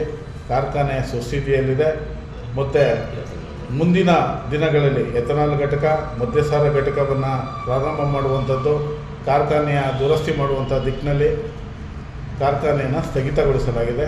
ಮುಂದಿನ ಸಾಲಿನಲ್ಲಿ 6 ಲಕ್ಷದಿಂದ 7 ಲಕ್ಷ ಟನ್ ಕಬ್ಬನ್ನು ಅರಿಯುವಂಥ ಒಂದು ಉದ್ದೇಶದಿಂದ ಕಾರ್ಖಾನೆಯನ್ನು ಸ್ಥಗಿತಗೊಳಿಸಿ ಕಾರ್ಖಾನೆ ಎಲ್ಲ ರೀತಿಯ ಸರ್ವಾಂಗೀಣ ಬೆಳವಣಿಗೆಗಳನ್ನಾಗುವಂಥ ಪ್ರಯತ್ನವನ್ನು ನಮ್ಮ ಅಧ್ಯಕ್ಷರ ಮೈಸೂರು ಕಾರ್ಖಾನೆಯ ಅಧ್ಯಕ್ಷರ ನೇತೃತ್ವದಲ್ಲಿ ಮತ್ತು ಜಿಲ್ಲಾ ಉಸ್ತುವಾರಿ ಸಚಿವರು, ನಮ್ಮ ಶಾಸಕರುಗಳು, ವಿಧಾನ ಪರಿಷತ್ತರ ಸದಸ್ಯರ ನಾಯಕತ್ವದಲ್ಲಿ ಮುಂದಿನ ದಿನಗಳಲ್ಲಿ ಉತ್ತಮವಾಗಿ ಕಾರ್ಖಾನೆಯನ್ನು ನಡೆಸುವಂಥ ಒಂದು ಪ್ರಯತ್ನ ಆಗ್ತದೆ ಅಂತ ಹೇಳ್ತಾ, ಮತ್ತೊಂದು ವಿಚಾರ, ಕೆಲವು ರೈತರ ಮುಖಂಡರ ಆಕ್ಷೇಪಣೆ ಬರ್ತಾ ಇದೆ. ಏನು 30% ಕಬ್ಬು ಉಳಿದಿದೆ, ರೈತರು ಅತಂತ್ರರಾಗಿದ್ದಾರೆ ಅನ್ನೋ ಮಾತನ್ನು ಕೂಡ ಹೇಳ್ತಾ ಇದ್ದಾರೆ. ಅದು ನಾನೊಪ್ಪಿಗೆ ಕಬ್ಬು. ಏನು ನಾನೊಪ್ಪಿಗೆ ಕಬ್ಬು ಮಂಡ್ಯ ಶುಗರ್ ಫ್ಯಾಕ್ಟ್ರಿ ವ್ಯಾಪ್ತಿಯಲ್ಲಿ ಇದೆ, ಆ ಕಬ್ಬನ್ನು ಬೇರೆ ಕಾರ್ಖಾನೆಗಳಿಗೆ ಸರಬರಾಜು ಮಾಡುವಂಥ ಒಂದು ಪ್ರಯತ್ನವನ್ನು ನಮ್ಮ ಜಿಲ್ಲಾ ಉಸ್ತುವಾರಿ ಸಚಿವರು ಹಾಗೂ ಶಾಸಕರು ಹಾಗೂ ಜಿಲ್ಲಾಡಳಿತ ಜವಾಬ್ದಾರಿಯನ್ನು ತಗೊಳ್ತದೆ. ಯಾವ ರೈತರು ಆತಂಕ ಪಡುವಂಥ ಅವಶ್ಯಕತೆ ಇಲ್ಲ. ಸದ್ಯದಲ್ಲೇ ಆ ಪ್ರಯತ್ನವನ್ನು ನಮ್ಮ ಉಸ್ತುವಾರಿ ಸಚಿವರು, ಜಿಲ್ಲಾಡಳಿತ ಹಾಗೂ ಶಾಸಕರು ಮಾಡ್ತಾರೆ ಅನ್ನೋ ಒಂದು ಭರವಸೆಯನ್ನು ರೈತರಲ್ಲಿ ತಿಳಿಸೋಕ್ಕೆ ನಾವು ಇಚ್ಛೆ ಪಡ್ತಾ ಇದ್ದೀವಿ. ಈ ವೇಳೆ ಜಿಲ್ಲಾ ಕಾಂಗ್ರೆಸ್ನ ಉಪಾಧ್ಯಕ್ಷ ಅಜ್ಜಳ್ಳಿ ರಾಮಕೃಷ್ಣ, ಕಾಂಗ್ರೆಸ್ ವಕ್ತಾರ ಸಿಎಂ ದ್ಯಾವಪ್ಪ, ಜಿಲ್ಲಾ ಉಪಾಧ್ಯಕ್ಷ ನಾಗಭೂಷಣ್, ತಾಲೂಕು ಉಪಾಧ್ಯಕ್ಷ ನಾಗೇಶ್ ಸೇರಿದಂತೆ ಇತರರು ಹಾಜರಿದ್ದರು. ಸ್ವಂತ ಮನೆ ನಮ್ಮ ಹಕ್ಕು ಸಂಘಟನೆಯು ಬೂದನೂರು ಗ್ರಾಮ ಪಂಚಾಯಿತಿ ವಿರುದ್ಧ ಆಧಾರರಹಿತ ಭ್ರಷ್ಟಾಚಾರದ ಆರೋಪ ಮಾಡಿ ಪ್ರತಿಭಟನೆ ಮಾಡ್ತಾ ಇರುವುದು ಪಂಚಾಯಿತಿಯ ಆಡಳಿತ ವ್ಯವಸ್ಥೆಯಲ್ಲಿ ಅಡಚಣೆಯನ್ನುಂಟು ಮಾಡ್ತಾ ಇದೆ ಅಂತ ಗ್ರಾಮ ಪಂಚಾಯಿತಿ ಸದಸ್ಯ ಬಿಕೆ ಕೆಂಪೇಗೌಡ ತಿಳಿಸಿದರು. ಸುದ್ದಿಗೋಷ್ಠಿಯಲ್ಲಿ ಮಾತನಾಡಿದ ಅವರು, ಸದರಿ ಸಂಘಟನೆಯು ನಿರಂತರ ಭ್ರಷ್ಟಾಚಾರದ ಆರೋಪ ಮಾಡ್ತಾ ನಿತ್ಯ ತಕರಾರು ಸಲ್ಲಿಸ್ತಾ ಇದ್ದು, ಇದರಿಂದ ಪಂಚಾಯಿತಿ ಸೇವೆಯಲ್ಲಿ ಹಾಗೂ ಆಡಳಿತಕ್ಕೆ ಸಮಸ್ಯೆ ಎದುರಾಗ್ತಾ ಇದೆ. ಈ ರೀತಿ ಸುಮಾರು 30ಕ್ಕೂ ಹೆಚ್ಚು ಅರ್ಜಿಯನ್ನು ಸಲ್ಲಿಸಿದ್ದು, ಇದುವರೆಗೂ ಯಾವುದೇ ಭ್ರಷ್ಟಾಚಾರದ ಆರೋಪ ಸಾಬೀತಾಗಿಲ್ಲ ಎಂದರು. ಗ್ರಾಮ ಪಂಚಾಯಿತಿ ವ್ಯಾಪ್ತಿಯಲ್ಲಿನ ಹೊಸ ಬಡಾವಣೆಗೆ ಹೆಸರಿಸುವಂತಹ ವಿಚಾರವಾಗಿ ಶಾಸಕರ ಹೆಸರನ್ನು ಸೂಚಿಸಿದ ಸ್ವಂತ ಮನೆ ನಮ್ಮ ಹಕ್ಕು ಸಂಘಟನೆಯ ಬಿಕೆ ಸತೀಶ್ ಅವರ ಸಲಹೆ ಪಡೆಯಬೇಕಾಗಿಲ್ಲ. ಈ ಸಂಬಂಧ ಶಾಸಕರು ತಮ್ಮ ಹೆಸರಿಡದಂತೆ ಸೂಚಿಸಿದರು. ಗ್ರಾಮ ಪಂಚಾಯತ್ ಸಭೆಯಲ್ಲಿ ಸಾಹುಕಾರ್ ಬಿಎಂ ರುದ್ರಪ್ಪ ಹೆಸರು ನಾಮಕರಣ ಮಾಡಿದ ಸಂದರ್ಭದಲ್ಲಿ ಈ ರೀತಿಯ ಸಮಸ್ಯೆಗಳು ಎದುರಾಗಿದೆ ಅಂತ ದೂರಿದರು. ಬ್ಯಾಂಕ್ ನೌಕರರ ಸಹಕಾರ ಸಂಘಕ್ಕೆ ಸಂಬಂಧಿಸಿದಂತೆ ಸರ್ವಿಸ್ ರಸ್ತೆ ವಿನ್ಯಾಸ ನಕ್ಷೆಗಾಗಿ ಅಧ್ಯಕ್ಷರಿಗೆ ಲಂಚ ನೀಡಿದ್ದಾರೆ ಎಂಬ ದೂರಿನನ್ವಯ ಜಿಲ್ಲೆ ಮತ್ತು ತಾಲೂಕು ಮಟ್ಟದ ಅಧಿಕಾರಿಗಳು ವಿಚಾರಣೆಗೆ ಗ್ರಾಮ ಪಂಚಾಯತಿಗೆ ಭೇಟಿ ನೀಡಿದಂಥ ಸಂದರ್ಭದಲ್ಲಿ ಸ್ವಂತ ಮನೆ ನಮ್ಮ ಹಕ್ಕು ಸಂಘಟನೆಯ ಬಿಕೆ ಸತೀಶ್ ಮತ್ತಿತರರು ಒಳನುಗ್ಗಿ ಅಧ್ಯಕ್ಷರು ಮತ್ತು ಸದಸ್ಯರ ಮೇಲೆ ಹಲ್ಲೆ ನಡೆಸಿದ್ದು, ಈ ಸಂಬಂಧ ಗ್ರಾಮಾಂತರ ಪೊಲೀಸ್ ಠಾಣೆಯಲ್ಲಿ ಪ್ರಕರಣ ದಾಖಲಿಸಿದ್ರು. ಇದುವರೆಗೂ ಅವರ ವಿರುದ್ಧ ಎಫ್ಐಆರ್ ದಾಖಲಾಗಿಲ್ಲ ಅಂತ ಆರೋಪಿಸಿದರು. ಸ್ವಂತ ಮನೆ ನಮ್ಮ ಹಕ್ಕು ಸಂಘಟನೆಯ ಆಧಾರರಹಿತ ಆರೋಪಗಳಿಗೆ ಪುಷ್ಟಿ ನೀಡಿ ಜಿಲ್ಲಾ ಪಂಚಾಯತ್ ಸಿಇಒ ತನಿಖಾ ತಂಡ ರಚಿಸಿದ್ದು, ನ್ಯಾಯಯುತ ತನಿಖೆ ನಡೆಸಿ ಜಿಲ್ಲಾ ಪಂಚಾಯತ್ ಹಾಗೂ ತಾಲೂಕು ಪಂಚಾಯತ್ ವ್ಯವಸ್ಥೆಯ ಪರ ನಿಂತು ಸಂಘಟನೆ ಹಾಗೂ ಪಂಚಾಯಿತಿಯ ಎರಡೂ ಕಡೆ ತನಿಖೆ ನಡೆಸಲಿ. ಇಲ್ಲವಾದಲ್ಲಿ ಜಿಲ್ಲೆಯ ಎಲ್ಲ ಗ್ರಾಮ ಪಂಚಾಯಿತಿ ಸದಸ್ಯರುಗಳು ಸೇರಿದಂತೆ ಗ್ರಾಮ ಪಂಚಾಯಿತಿ ಒಕ್ಕೂಟದ ಮುಂದಾಳತ್ವದಲ್ಲಿ ಹೋರಾಟ ರೂಪಿಸಲಾಗುವುದು ಅಂತ ಎಚ್ಚರಿಸಿದರು. ಬೂದ್ನೂರು ಗ್ರಾಮ ಪಂಚಾಯತ್ ಬಗ್ಗೆ ಪ್ರತಿದಿನ ಬರೀ ಆರೋಪಗಳ ಸುರಿಮಳೆ. ಬೂದ್ನೂರು ಪಂಚಾಯಿತಿ ಅಂತಂದರೆ ಬರೀ ಭ್ರಷ್ಟ ಹಗರಣ ಬರೀ ಇದೇ. ಬೆಳಗ್ಗೆ ಪ್ರತಿದಿನ ಯಾವ ಒಂದು ಸಾಮಾಜಿಕ ಜಾಲತಾಣದಲ್ಲಿ ನೋಡಿದ್ರು ಇದೇ ಆಗಿದೆ. ಮತ್ತು ಇದೇ ತಮ್ಮ ಪತ್ರಿಕೆ ಮುಖಾಂತರ ನಮ್ಗೆ ಗೊತ್ತಾಯಿತು. ಏನು ಬೂದ್ನೂರು ಗ್ರಾಮ ಪಂಚಾಯತಿ ಅಧ್ಯಕ್ಷರು ಮತ್ತು ಸದಸ್ಯರು PDO ಏನು 40 ಲಕ್ಷ ರೂಪಾಯಿ ಏನೋ ಭ್ರಷ್ಟಾಚಾರ ಮಾಡಿದ್ದಾರೆ ಅಂತ. ನಾವು ಯಾವುದೇ ಭ್ರಷ್ಟಾಚಾರ ಮಾಡಿಲ್ಲ. ಭ್ರಷ್ಟಾಚಾರ ಕಂಡುಹಿಡಿದಿದೆ ನಾವು. ಅದು ಹಿಂದೆ ಏನು ಭ್ರಷ್ಟಾಚಾರ ಆಗಿತ್ತು ಆ ಭ್ರಷ್ಟಾಚಾರನ ಕಂಡುಹಿಡಿದಿದೆ ನಾವು. ಆ ಕಂಡುಹಿಡಿದು ಅವು ವಿವರಣೆ ಕೇಳೋಕ್ಕೆ ಪತ್ರ ಬರೆದಿರೋದನ್ನೇ ತಪ್ಪು ಅಂತ ಗ್ರಹಿಸಿ ತಮ್ಮ ಮಾಧ್ಯಮಗಳ ಸ್ನೇಹಿತರಿಗೆ ಸುಳ್ಳು ಮಾಹಿತಿಯನ್ನು ನೀಡಿದ್ದಾರೆ. ಅದು ಸತ್ಯಕ್ಕೆ ದೂರವಾದದ್ದು ಅಂತ ಹೇಳೋ ಒಂದು ಕಾರಣದಿಂದ ತಮ್ಮ ಮುಂದೆ ನಾವು ಬಂದಿದ್ದೀವಿ. ಮೊನ್ನೆ ಶಾಸಕರು ಬಡಾವಣೆಗೆ ಶಾಸಕ ಹೆಸರು ಇಡಬೇಕು ಅನ್ನೋದ್ರಿಂದ ದೊಡ್ಡ ಮಟ್ಟ ಜಾಸ್ತಿ ಆಯಿತು. ಶಾಸಕರ ಹೆಸರು ಇಡಬೇಕು ಅಂತ ಅವರು, ನಾವಿಲ್ಲ ಶಾಸಕರ ಹೆಸರು ಬೇಡ ಗ್ರಾಮದ ಮುಖಂಡರ ಹೆಸರು ಇಡುವ ಅನ್ನೋದು ಒಂದು ಆಡಳಿತ ಮಂಡಳಿಯ ನಿರ್ಧಾರ ಆಗಿತ್ತು. ಮೊನ್ನೆ ಶಾಸಕರ ನೇತೃತ್ವದಲ್ಲಿ ಒಂದು ಸಂಧಾನ ಸಭೆ ಆಯಿತು. ನನ್ನ ಹೆಸರು ಇಡಬೇಡ ಅಂತ ಮೊನ್ನೆ ಶಾಸಕರೇ ನನಗೆ ಸದಸ್ಯರು ಕರೆದು ಹೇಳಿದ್ರು, ಬೇಡಪ್ಪ ನನ್ನ ಹೆಸರು ಇಡಬೇಡಪ್ಪ, ನೀವು ಏನು ನಿರ್ಣಯ ಐತೆ ನೀವು ಮಾಡ್ಕೊಳ್ಳಿ ಅಂತ ಅವ್ರು ಹೇಳಿದ್ರು. ಅದು ಕೇಳಲಿಲ್ಲ. ಶಾಸಕರೇ ಕರೆದು ನನ್ನ ಮಾತಾಡಿದ್ರು. ಅವರು ಹೋರಾಟ ಸಮಿತಿಯವರು ನನ್ನ ಕೂರಿಸಿ ಸುಧಾ ಮಾತಾಡಿದ್ರು. ತದನಂತರ ಏನು 28 ಇದರಲ್ಲಿ ಒಂದು ಗಲಾಟೆ ಆಗುತ್ತೆ. ಜಿಲ್ಲಾ DS1 DS2 ಮತ್ತು EO ಮತ್ತು ತಾಲೂಕು ಮಟ್ಟದ ಎಲ್ಲ ಅಧಿಕಾರಿ ಇರ್ತಾರೆ. 28/8ರಲ್ಲಿ ಒಂದು ಗಲಾಟೆ ಆಗುತ್ತೆ. ಗ್ರಾಮ ಪಂಚಾಯತಿ ಕಚೇರಿ ಒಳಗೆ ನುಗ್ಗಿ ಅಧ್ಯಕ್ಷರು ಮತ್ತು ನಾನು ಕಚೇರಿ ಒಳಗಡೆ ಹೋಗಬೇಕಾದ್ರೆ ನಮಗೆಲ್ಲ ಧಿಕ್ಕಾರ ಕೂಗಿ ಮತ್ತು ನಮ್ಮ ಮೇಲೆ ಹಲ್ಲೆ ಮಾಡಿರ್ತಾರೆ. ಹಲ್ಲೆ ಮಾಡಿದ ವಿರುದ್ಧ ಮಂಡ್ಯ ಗ್ರಾಮಾಂತರ ಪೊಲೀಸ್ ಠಾಣೆಯಲ್ಲಿ ದಿನಕ್ಕೆ FIR ಆಗಿರುತ್ತದೆ. ಆ FIR ಆಗಿದ್ರೂ ಇದುವರೆಗೂ ಕ್ರಮ ವಹಿಸಿಲ್ಲ. FIRನ ಅಂದರೆ ಯಾವ ರೀತಿ ಪ್ರಭಾವ ಅಂತಂದರೆ ನನಗೆಲ್ಲೂ ಗೊತ್ತೇ ಇಲ್ಲ. ಈ 3 ತಿಂಗಳಾದರೂ ಚಾರ್ಜ್ ಶೀಟು ಸುಧಾ ಹಾಕಿಲ್ಲ. ಇನ್ನೂ ದೂರು ಕೊಟ್ಟಿದ್ದೀವಿ ನಾವು ಜಿಲ್ಲಾ ಪಂಚಾಯತ್ನ ಇವ್ರಿಗೆ ದೂರು ಕೊಟ್ಟಿದ್ದೀವಿ. ಹಿಂಗೆ ಕೆಲವರು ಫೇಕ್ ಫಲಾನುಭವಿಗಳು ಆಯ್ಕೆ ಆಗಿದ್ದಾರೆ, ನಮ್ಮ ಗ್ರಾಮಸ್ಥರು ಮಾಹಿತಿ ಕೊಟ್ಟಿದ್ದಾರೆ ಅಂತ ದೂರು ಕೊಟ್ಟಿದ್ದೀವಿ. ಆ ದೂರು ಕೊಟ್ಟು ಅನೇಕ ಬಾರಿ DS2 EO CO ಅವ್ರನ್ನೆಲ್ಲ ಭೇಟಿ ಮಾಡಿದ್ದೀವಿ. ಒಂದು ದಿವಸನೂ ಇಲ್ಲ. 11ನೇ ತಾರೀಕಲ್ಲಿ EOಗೆ ಒಂದು ಲೆಟ್ರ್ ಹಾಕಿದ್ದಾರೆ. ಏನಂತ ಇದ್ಕೊಡಿ ತನಿಖೆ ಮಾಡಿ ಅಂತ ಒಂದು ಲೆಟ್ರ್ ಹಾಕಿದ್ದಾರೆ. ಆ ತನಿಖೆ ಮಾಡಿ ಇಲ್ಲಿವರೆಗೂ ತನಿಖೆ ಆಗಲಿಲ್ಲ. ನಮ್ಮ ಬೇರೆ ಯಾವುದೋ ವಿಚಾರಕ್ಕೆ ಏನಂತಂದರೆ ಗ್ರಾಮ ಪಂಚಾಯತಿ ಅವ್ಯವಹಾರ ಆಗದೆ ಅಂತ ಅಲ್ಲಿ ಪ್ರತಿಭಟನೆ ಕೂತ್ಕೊಂಡು ಇಟ್ಕೇನೆ ಈತ ಮಾಡಿದ್ದಾರೆ. ಇವಾಗ ನಾವು ಅದರಿಂದ ಏನು ಮಾಡಿದ್ದೀವಿ ಅಂತಂದರೆ ನಮ್ಮ ಒಕ್ಕೂಟವನ್ನು ಸಂಪರ್ಕಿಸಿದ್ದೀವಿ. ಒಕ್ಕೂಟದ ರಾಜ್ಯಾಧ್ಯಕ್ಷರು, ಜಿಲ್ಲಾ ಅಧ್ಯಕ್ಷರು, ತಾಲೂಕು ಅಧ್ಯಕ್ಷರು ಎಲ್ಲನೂ ಸಂಪರ್ಕ ಮಾಡಿದ್ದೀವಿ. ಈ ಥರ ನಮ್ಮ ಮೇಲೆ ಗದಾಪ್ರಹಾರ, ಜಿಲ್ಲಾ ಪಂಚಾಯತು ಬರೀ ಬೂದ್ನೂರು ಪಂಚಾಯತ್ ಮೇಲೆ ಗದಾಪ್ರಹಾರ ಮಾಡ್ತಾಯಿದ್ದಾರೆ. ದಯವಿಟ್ಟು ನಾವು ಭ್ರಷ್ಟಾಚಾರ ಮಾಡಿದರೆ ತನಿಖೆ ಮಾಡಿ, ಏನು ಬೇಕಾದ್ರೂ ಶಿಕ್ಷೆ ಕೊಡಿ, ನಾವು ಅದಕ್ಕೆಲ್ಲ ಒಪ್ಕೋತೀವಿ. ನಾವೇನು ತಪ್ಪು ಮಾಡಿದ್ದೀವಿ ನಾವು ಸರಿ ಅಂತ ಹೇಳೋದಿಲ್ಲ. ತಪ್ಪು ಮಾಡಿದ್ರೆ ತಪ್ಪು ಅಂತ ಒಪ್ಕೊಳ್ಳೇಬೇಕು, ಯಾರೇ ಆದರೂ ಅಷ್ಟೇ.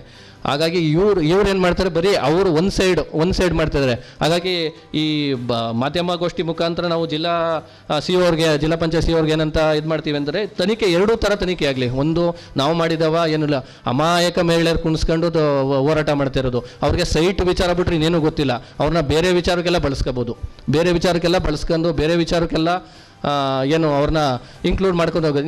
ನೀವೇ ಹೋಗಿ ಕೇಳ್ಬೋದು, ನೀವು ಏನು ಬಂದಿದ್ದೀವಿ ಅಂದರೆ ಸೈಟಿಗೆ ಬಂದಿದ್ದೀವಿ ಅಂತ ಹೇಳ್ತಾರೆ. ಇವಾಗ ಎಷ್ಟೋ ಜನಕ್ಕೆ ಅಲ್ಲಿ ಸೈಟ್ ಕೊಟ್ಟಿದ್ದೀವಿ, ಈ ಸೊತ್ತು ಕೊಟ್ಟಿದ್ದೀವಿ. ಕೆಲವು ಈ ಸೊತ್ತಿಗೆ ನಾವು ಈ ಸೊತ್ತು ಕೊಡಿ, ಮನೆಗೂ ಸುಧಾ ಹೋಗಿ ಹೇಳಿದ್ದೀವಿ, ಈ ಸೊತ್ತು ಕೊಡ್ತೀವಿ ಬನ್ನಿ ನಿಮ್ಮ ಡಾಕ್ಯುಮೆಂಟ್ಸ್ ಕೊಡಿ ಅಂತ. ನಾವು ಕೊಡಲ್ಲ, ಅವ್ರ ಕೈಗೆ ಹೋರಾಟಗಾರ ಕೈ ಕೊಡ್ತೀವಿ ಅಂತ ಹೇಳ್ತಾರೆ. ಈ ಸೊತ್ತು ನಾವು ಕೊಡೋಕೆ ರೆಡಿ ಇದ್ದೀವಿ. ಇವತ್ತೇ ಕೊಟ್ಟರೆ ಸಂಜೆ ಒಳಗಡೆ ನಾವು ಈ ಸೊತ್ತು ಕೊಡ್ತೀವಿ, ಅವ್ರಿಗೆ ಈ ಸೊತ್ತು ಕೊಡ್ತೀವಿ. ಅದೇನು ಮಾಡ್ತಾಯಿಲ್ಲ. ಈ ಮಾಧ್ಯಮಗೋಷ್ಠಿ ಮುಖಾಂತರ ಏನಂತ ಹೇಳ್ತಾ ಇದೀವಿ ಅಂದರೆ, ನಾವು ಏನು ಜಿಲ್ಲಾ ಪಂಚಾಯತ್ COಗೆ ಎರಡೂ ಥರ ತನಿಖೆ ಆಗಲಿ, ನಮ್ಮ ಮೇಲೂ ತನಿಖೆ ಆಗಲಿ, ಅವ್ರ ಮೇಲೂ ತನಿಖೆ ಮಾಡಬೇಕು. ಇದು ಒಂದು ಸೈಡ್ ಆಗಬಾರ್ದು. ಅವ್ರು ಹೋರಾಟ ಕೂತಾರೆ ಅಂತ ಇವ್ರೇನಾದ್ರು ಆ ರೀತಿ ಒಂದು ಸೈಡ್ ತನಿಖೆ ಏನಾದ್ರು ನಿರ್ಣಯ ಏನಾದ್ರು ತೊಗೊಂಡ್ರೆ ನಾವು ಮುಂದೆ ಏನು ಮಾಡ್ತೀವಿ ಅಂತಂದರೆ, ರಾಜ್ಯಾದ್ಯಂತ ಎಲ್ಲ ಗ್ರಾಮ ಪಂಚಾಯತ್ ಸದಸ್ಯರು ಒಟ್ಟುಗೂಡಿಸಿ ಮಂಡ್ಯ ಜಿಲ್ಲಾ ಪಂಚಾಯತ್ CO ಮುಂದೆ ರಾಜ್ಯಾಧ್ಯಕ್ಷರ ನೇತೃತ್ವದಲ್ಲಿ ಒಂದು ಬೃಹತ್ ಪ್ರತಿಭಟನೆಯನ್ನು ಹಮ್ಮಿಕೊಡ್ತೀವಿ. ಸುದ್ದಿಗೋಷ್ಠಿಯಲ್ಲಿ ಗ್ರಾಮ ಪಂಚಾಯತ್ ಅಧ್ಯಕ್ಷೆ ಮಾನಸ, ಉಪಾಧ್ಯಕ್ಷೆ ಜಯಲಕ್ಷ್ಮಿ, ಸದಸ್ಯರಾದ ಪೂರ್ಣಿಮಾ, ಅರುಣಾ, HS ಮಧು, ತಿದಿಗೌಡ ಹಾಜರಿದ್ದರು. ಡಿಸೆಂಬರ್ 20, 21 ಮತ್ತು 22ರಂದು ಮಂಡ್ಯದಲ್ಲಿ ನಡೆಯಲಿರುವ 87ನೇ ಅಖಿಲ ಭಾರತ ಕನ್ನಡ ಸಾಹಿತ್ಯ ಸಮ್ಮೇಳನದಲ್ಲಿ ಪ್ರಗತಿಪರ ಚಿಂತಕರು, ಯುವ ಬರಹಗಾರರು, ದಲಿತ ಬರಹಗಾರರಿಗೆ ಹೆಚ್ಚಿನ ಒತ್ತು ನೀಡಲು ಕನ್ನಡ ಸಾಹಿತ್ಯ ಪರಿಷತ್ತು ಮುಂದಾಗಬೇಕು ಅಂತ ಭೀಮ್ ಆರ್ಮಿ ಸೌತ್ ಇಂಡಿಯಾ ಸಂಸ್ಥಾಪಕ ಸಿ ಅನ್ನದಾನಿ ಒತ್ತಾಯಿಸಿದರು. ಸುದ್ದಿಗೋಷ್ಠಿಯಲ್ಲಿ ಮಾತನಾಡಿದ ಅವರು, ಜಿಲ್ಲೆಯಲ್ಲಿ ನಡೆಯುವ ಸಾಹಿತ್ಯ ಸಮ್ಮೇಳನವು ಹೆಸರಿಗೆ ಮಾತ್ರ ಸಮ್ಮೇಳನವಾಗದೆ ಜನರ ನೋವು, ದುಃಖ ದುಮಾನವನ್ನು ಬಿಂಬಿಸುವ ರೈತ ಚಳುವಳಿ ನಾಯಕ ಪುಟ್ಟಣ್ಣಯ್ಯ, ದಲಿತ ಕವಿ ಸಿದ್ದಲಿಂಗಯ್ಯರ ಕೊಡುಗೆಗಳು ಪ್ರತಿಧ್ವನಿಸುವಂತಾಗಬೇಕು ಎಂದರು. ರೈತರ ನೋವುಗಳು ವಿಚಾರವಾದಿಗಳಾದ ಗೌರಿ ಲಂಕೇಶ್, ಎಂಎಂ ಕಲಬುರ್ಗಿರ ಹತ್ಯೆ ಸಂಬಂಧ ಸಮ್ಮೇಳನದಲ್ಲಿ ಕ್ರಾಂತಿಕಾರಕ ಬದಲಾವಣೆಗೆ ನಾಂದಿಯಾಗಬೇಕು. ದೇವನೂರು ಮಹದೇವು, ದಸಂಸ ಹೋರಾಟಗಾರ ವೆಂಕಟಗಿರಿಯರವರನ್ನ ವೇದಿಕೆಯಲ್ಲಿ ಸನ್ಮಾನಿಸಬೇಕು. ಕೋಮು ಸೌಹಾರ್ದತೆ ನಿವಾರಿಸುವಂತಾಗಬೇಕು. ನಾಡಿನಲ್ಲಿ ಶಾಂತಿ ನೆಲೆಸುವಂತಹ ಕೆಲಸಗಳನ್ನು ವೇದಿಕೆ ಸಾಹಿತ್ಯದ ಮೂಲಕ ಸೃಷ್ಟಿಸುವಂತಹ ನಿರ್ಣಯಗಳಾಗಬೇಕು ಅಂತ ಆಗ್ರಹಿಸಿದರು. ಸಮ್ಮೇಳನದಲ್ಲಿ ಸರ್ಕಾರದಿಂದ 25 ಕೋಟಿ ರೂಪಾಯಿ ಬಿಡುಗಡೆಯಾಗಿರುವುದಕ್ಕೆ ಜಿಲ್ಲಾ ಉಸ್ತುವಾರಿ ಸಚಿವರನ್ನ ಶ್ಲಾಘಿಸಿದ ಅವರು, ಸಮ್ಮೇಳನವು ನಾಡಿನ ಹಿರಿಮೆ ಮತ್ತು ಸಕ್ಕರೆ ನಗರಿಯ ಹೆಮ್ಮೆಯನ್ನು ಹೆಚ್ಚಿಸುವಂತೆ ಮಾಡಲಿ ಅಂತ ಆಶಯ ವ್ಯಕ್ತಪಡಿಸಿದರು. ಡಿಸೆಂಬರ್ 20, 21, 22ರಂದು ಅಖಿಲ ಭಾರತ ಕನ್ನಡ ಸಾಹಿತ್ಯ ಸಮ್ಮೇಳನ ನಡೀತಾ ಇರೋದ್ರಿಂದ ಈ ಸಮ್ಮೇಳನದಲ್ಲಿ ಹೇಗಿರಬೇಕು ಅಂತ ನಾನು I am drawing the kind attention of the Goru Channabasappa who is presided over this Kannada Sahitya Sammelana ಹೇಗಿರಬೇಕು ಸಮ್ಮೇಳನದಲ್ಲಿ ಅಂತಂದರೆ, ಸರ್ಕಾರ 25 ಕೋಟಿಯನ್ನು ಮಾನ್ಯ ಎನ್ ಚೆಲುವರಾಯ ಸ್ವಾಮಿಯವರು 25 ಕೋಟಿ ಸರ್ಕಾರದಿಂದ ಹಣ ಬಿಡುಗಡೆ ಮಾಡಿದ್ದಾರೆ. ಅದರಿಂದ ಎಲ್ಲ ವರ್ಗದ ಜನರು, ಎಲ್ಲ ಸಮಾಜದ ಜನರು ಇನ್ವಾಲ್ವ್ಮೆಂಟ್ ಕೊಡಲಿ. ಸಣ್ಣ ಪುಟ್ಟ ಪ್ರತಿಭೆಗಳು ಸಾಹಿತ್ಯ ಕ್ಷೇತ್ರದಲ್ಲಿ ಯಾರ್ಯಾರು ಪ್ರತಿಭೆಗಳಿದ್ದಾರೆ, ಚಿಂತಕರಿದ್ದಾರೆ, ಎಲ್ಲರನ್ನೂ ಇನ್ವಾಲ್ವ್ಮೆಂಟ್ ಮಾಡ್ಕೊಳ್ಳಿ. ಸರ್ಕಾರದ ಸಾರ್ವಜನಿಕ ಹಣ ಆದ್ದರಿಂದ ಇವತ್ತು GST ಒಬ್ಬ ಭಿಕ್ಷುಕನೂ ಸಹ ಕಟ್ತಾ ಇದ್ದಾನೆ, ಕೆಳವರ್ಗದವರು ಕಟ್ತಾ ಇದ್ದಾರೆ. 25 ಕೋಟಿ ಎಲ್ಲ ವರ್ಗದ ಜನರಿಗೆ ಸೇರಿದ್ದಾದ್ದರಿಂದ ಎಲ್ಲರೂ ಇನ್ವಾಲ್ವ್ಮೆಂಟ್ ಇರಬೇಕು. ಯಾವುದೇ ಒಂದೇ ಒಂದು ಸಮಾಜ ಇದನ್ನು ನಿರ್ವಹಿಸ್ತಕ್ಕಂಥ ಕೆಲಸ ಅಲ್ಲ ಅಂತ ಹೇಳ್ತಾ ಈ ಪ್ರೆಸ್ ಮೀಟ್ ಮಾಡ್ತಾಯಿದ್ದೀನಿ. ಮತ್ತು ಈ ಪ್ರೆಸ್ ಮೀಟಲ್ಲಿ ಏನು ಮುಖ್ಯ ಉದ್ದೇಶ ಅಂತಂದರೆ, ಈಗ ಮಹಾಚೇತನ ಮತ್ತು ಹೋರಾಟಗಾರ ಪುಟ್ಟಣ್ಣಯ್ಯರವರ ಸ್ಮರಣೆ ಆಗಬೇಕು. ದಲಿತ ಕವಿ ಸಿದ್ದಲಿಂಗಯ್ಯರವರು ನಾಡಿಗೆ ಅವರ ಕಾಂಟ್ರಿಬ್ಯೂಷನ್ನು, ದಲಿತರ ನೋವು, ದುಃಖ ದುಮ್ಮಾನಗಳು, ತುಳಿತಕ್ಕೊಳಗಾದ ಸಮಾಜಕ್ಕೆ ಅವರ ಕೊಡುಗೆ ಅಪಾರವಾಗಿದೆ. 3 ದಿನದ ಈ ಸಾಹಿತ್ಯ ಸಮ್ಮೇಳನದಲ್ಲಿ ಪುಟ್ಟಣ್ಣಯ್ಯನವರನ್ನು ಸಹ ಸ್ಮರಿಸಬೇಕು. ಮಹಾಚೇತನ ಅವರು ವಿಚಾರವಾದಿ, ರೈತರ ಪರ ಈ ರಾಜ್ಯದಲ್ಲಿ ಚಳುವಳಿಯನ್ನು, ದಲಿತ ಚಳುವಳಿ ಮತ್ತು ರೈತ ಚಳುವಳಿ ಜೊತೆಲೇ ಸಾಗಬೇಕು ಅಂತಕ್ಕಂಥ ಮಾಡಿದವರು ಪುಟ್ಟಣ್ಣಯ್ಯವರು ಸ್ಮರಿಸಬೇಕು. ಮತ್ತು ದಲಿತ ಕವಿ ಸಿದ್ದಲಿಂಗಯ್ಯವರು ಸ್ಮರಿಸಬೇಕು. ನನ್ನ ಸಮಾಜದ ಮುಖಂಡರಾದ ಮತ್ತು ದೊಡ್ಡ ಸಾಹಿತ್ಯ ಈ ನಾಡಿನ ಸಾಕ್ಷಿ ಪ್ರಜ್ಞೆಯಾದಂಥ ದೇವನೂರವರು ಸಹ ವೇದಿಕೆ ಮೇಲೆ ಹೆಚ್ಚು ಪಾರ್ಟಿಸಿಪೇಷನ್ ಆಗಬೇಕು. ದೇವನೂರು ಮಹಾದೇವರವರು ಪಾರ್ಟಿಸಿಪೇಷನ್ ಆಗಬೇಕು. ಯುವ ಪ್ರತಿಭೆಗಳಿಗೆ ಒಂದು ಅವಕಾಶಗಳು ಕೊಡಬೇಕು. ಏನು ಈ ದೇಶದಲ್ಲಿ, ಭಾರತದಲ್ಲಿ ಕೋಮು ದಳ್ಳೂರಿಗಳು ಒಂದು ಏನು ಸಾಮರಸ್ಯ ಇಲ್ದಂಗೆ ಆಗಿದೆ ದೇಶದಲ್ಲಿ. ಧರ್ಮಗಳ ನಡುವೆ, ಜಾತಿಗಳ ನಡುವೆ ಕ್ರೌರ್ಯಗಳು ನಡೀತಾವೆ. ಈ ಸಾಹಿತ್ಯ ಸಮ್ಮೇಳನ ಜನರ ಬದುಕನ್ನು ಸುಧಾರಿಸುವಂಗಾಗಲಿ, ಶಾಂತಿ ನೆಲೆಸುವಂಥ ಮಾಡಲಿ ಅಂತ ಈ ಸಮ್ಮೇಳನದ ಅಧ್ಯಕ್ಷರಾದ ಗೋರು ಬಸಪ್ಪರವರನ್ನು ಮತ್ತು ಸಮಿತಿಯ ಸದಸ್ಯರು, ತಾಲೂಕು ಈ ಮಂಡ್ಯ ತಾಲೂಕು ಕನ್ನಡ ಸಾಹಿತ್ಯ ಪರಿಷತ್ ಅಧ್ಯಕ್ಷರು, ಜಿಲ್ಲಾ ಪರಿಷತ್ ಅಧ್ಯಕ್ಷರು, ಇವರೆಲ್ಲರೂ ಸಹ ನಾವು ಈ ಶಾಂತಿಯುತವಾಗಿ ಈ ಸಮ್ಮೇಳನ ಮಾಡಲಿ. ಮತ್ತು ಶ್ಲಾಘನೀಯ ಮಾಡ್ತಾ 25 ಕೋಟಿ ಬಿಡುಗಡೆ ಮಾಡಿಸ್ತಕ್ಕಂಥ ಎನ್ ಚೆಲುವರಾಯ ಸ್ವಾಮಿರವರು ಅದನ್ನು ಶ್ಲಾಘನೀಯ ಹೇಳ್ತಾ. ಸುದ್ದಿಗೋಷ್ಠಿಯಲ್ಲಿ ಮತ್ತೋರ್ವ ಸಂಸ್ಥಾಪಕ SP ಶಿವಕುಮಾರ್, ಸದಸ್ಯ ಶ್ರೀನಿವಾಸ್, ಕರ್ನಾಟಕ ದಲಿತ ಸಂಘರ್ಷ ಸಮಿತಿಯ ರಾಜ್ಯ ಸಂಘಟನಾ ಸಂಚಾಲಕ ನಂಜುಂಡಮೌರ್ಯ ಹಾಜರಿದ್ದರು. ಭಾರತೀಯ ಬೌದ್ಧ ಮಹಾಸಭಾದ ವತಿಯಿಂದ ವರ್ಷಾವಾಸ ಮುಕ್ತಾಯ ನಿಮಿತ್ತ ಅಷ್ಟಪರಿಷ್ಕಾರ ದಾನ ಪುಣ್ಯ ಪೂಜಾ ಮಹೋತ್ಸವ ಧಮ್ಮ ಕಾರ್ಯಕ್ರಮವನ್ನು ನವೆಂಬರ್ 30 ಮಧ್ಯಾಹ್ನ 3 ಗಂಟೆಗೆ ನಗರದ ಅಂಬೇಡ್ಕರ್ ಭವನದಲ್ಲಿ ಬುದ್ಧ ಧ್ಯಾನ ಕೇಂದ್ರದ ಆವರಣದಲ್ಲಿ ಹಮ್ಮಿಕೊಳ್ಳಲಾಗಿದೆ ಅಂತ ಮಹಾಸಭಾದ ಅಧ್ಯಕ್ಷ ಬಿ ಅನ್ನದಾನಿ ತಿಳಿಸಿದರು. ಸುದ್ದಿಗೋಷ್ಠಿಯಲ್ಲಿ ಮಾತನಾಡಿದ ಅವರು, ಪಂಚಶೀಲಗಳನ್ನು ಬೋಧಿಸುವ ಉದ್ದೇಶದಿಂದ ಹಮ್ಮಿಕೊಂಡಿರುವ ಕಾರ್ಯಕ್ರಮದ ದಿವ್ಯ ಸಾನ್ನಿಧ್ಯವನ್ನು ಟಿ ನರಸೀಪುರ ಬುದ್ಧ ವಿಹಾರದ ಭಂತೆ ಸುಗತಪಾಲ ಬಂತೇಜಿ ವಹಿಸುವರು ಎಂದರು. ಕಾರ್ಯಕ್ರಮದಲ್ಲಿ BSI ಕರ್ನಾಟಕದ ದಕ್ಷಿಣದ ಅಧ್ಯಕ್ಷ MC ಶಿವರಾಜು, ಉಪಾಧ್ಯಕ್ಷ ಮಹೇಂದ್ರ ಮಂಕಾಳೆ, BSI ಜಿಲ್ಲಾಧ್ಯಕ್ಷ ಬಿ ಅನ್ನದಾನಿ, ಉಪಾಧ್ಯಕ್ಷರಾದ professor Siddaramu, HK Chandrahasa, Jayaramu, K Padmavathi, ಖಜಾಂಚಿ ಕೆ ಸಿದ್ದಯ್ಯ ಉಪಸ್ಥಿತರಿರುವರು ಅಂತ ವಿವರಿಸಿದರು. ಭಾರತೀಯ ಬೌದ್ಧ ಮಹಾಸಭಾ ಅಥವಾ ಬುದ್ಧಿಸ್ಟ್ ಸೊಸೈಟಿ ಆಫ್ ಇಂಡಿಯಾ ಇದರ ವತಿಯಿಂದ ವರ್ಷವಾಸ ಕಾರ್ಯಕ್ರಮ ಅಂತ. ಈ ವರ್ಷವಾಸ ಕಾರ್ಯಕ್ರಮ ಅಂದರೆ ಬೌದ್ಧರ ಕಾಲದಲ್ಲಿ ಮಳೆಗಾಲದಲ್ಲಿ ಬೌದ್ಧರು ಪ್ರಚಾರ ಮಾಡೋಕ್ಕೆ ಆಗದೇ ಇದ್ದಂಥ ಸಂದರ್ಭದಲ್ಲಿ ಮಳೆಗಾಲದಲ್ಲಿ ವಿಹಾರದಲ್ಲೇ ಉಳ್ಕೊಂಡು ಹೆಚ್ಚಿನ ಅಧ್ಯಯನ ಮಾಡಿ ಮತ್ತು ಅಲ್ಲಿ ವಿಹಾರಕ್ಕೆ ಬಂದವರಿಗೆ ಪ್ರವಚನ ಮಾಡಿ ಆ ಮಳೆಗಾಲ ಮುಗಿದ ನಂತರ ಅವರು ಪ್ರಚಾರಕ್ಕೆ ತೆರಳ್ತಾ ಇದ್ದಾರೆ.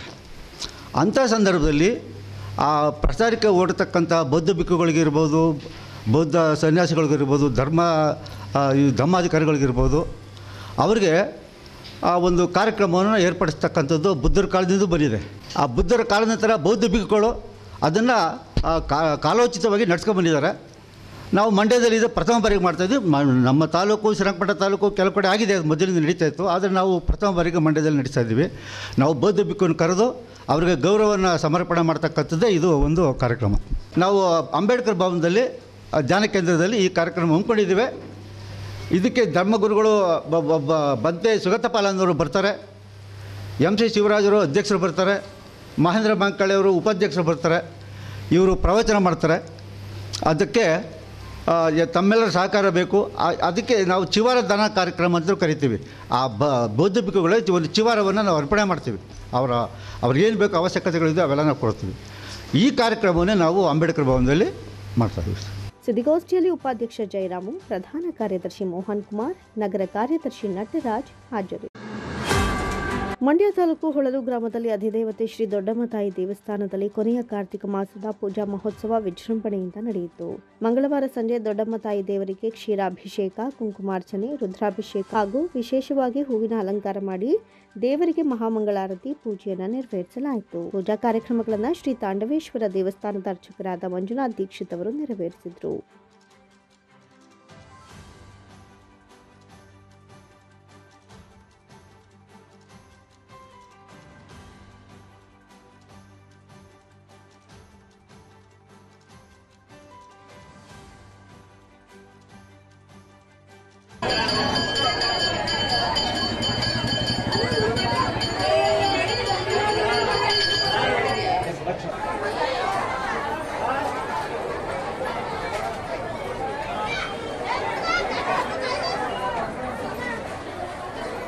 ಕಾರ್ತಿಕ ಮಾಸದ ಪ್ರಯುಕ್ತ ಹೊಳಲು ಗ್ರಾಮದ ಮಹಿಳೆಯರು, ಮಕ್ಕಳು ಎಲ್ಲರೂ ರಂಗೋಲಿ ಬಿಟ್ಟು ಮಣ್ಣಿನ ಹಣತೆಯನ್ನಿಟ್ಟು ದೀಪೋತ್ಸವವನ್ನು ಆಚರಿಸಿ ಸಂಭ್ರಮಿಸಿದರು.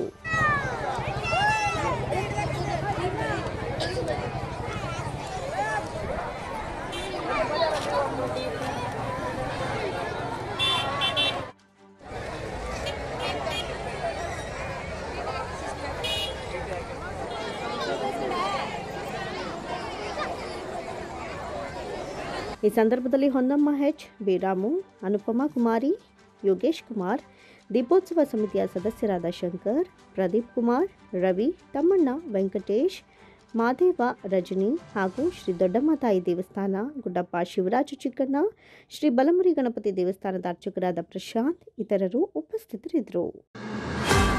ಶ್ರೀ ತಾಂಡೇಶ್ವರ ಸ್ವಾಮಿ ದೇವಸ್ಥಾನದಲ್ಲಿ ವಿಜೃಂಭಣೆಯಿಂದ ನಡೆದ ಕೊನೆಯ ಕಾರ್ತಿಕ ಮಾಸದ ಪೂಜಾ ಮಹೋತ್ಸವ ಮಂಡ್ಯ ತಾಲೂಕು ಹೊಳಲು ಗ್ರಾಮದ ಶ್ರೀ ತಾಂಡವೇಶ್ವರ ಸ್ವಾಮಿ ದೇವಸ್ಥಾನದಲ್ಲಿ ಕೊನೆಯ ಕಾರ್ತಿಕ ಸೋಮವಾರದ ಪ್ರಯುಕ್ತ ಶ್ರೀ ತಾಂಡವೇಶ್ವರ ಸ್ವಾಮಿಗೆ ವಿಶೇಷವಾಗಿ ಹೂವಿನ ಅಲಂಕಾರ ಹಾಗೂ ವಜ್ರಾಲಂಕಾರ ಮಾಡಿ ಬೆಳಗ್ಗೆಯಿಂದ ಕ್ಷೀರಾಭಿಷೇಕ, ರುದ್ರಾಭಿಷೇಕ, ಕುಂಕುಮಾರ್ಚನೆ ಹಾಗೂ ದೇವಸ್ಥಾನದ ಒಳಗಡೆ ಶ್ರೀ ಪಾರ್ವತಿ ದೇವಿ, ನಾಗರಕಲ್ಲು, ಶ್ರೀ ಲಕ್ಷ್ಮೀ ವೆಂಕಟೇಶ್ವರ ದೇವರುಗಳಿಗೆ ವಿಶೇಷ ಪೂಜೆಯನ್ನು ನೆರವೇರಿಸಲಾಯಿತು.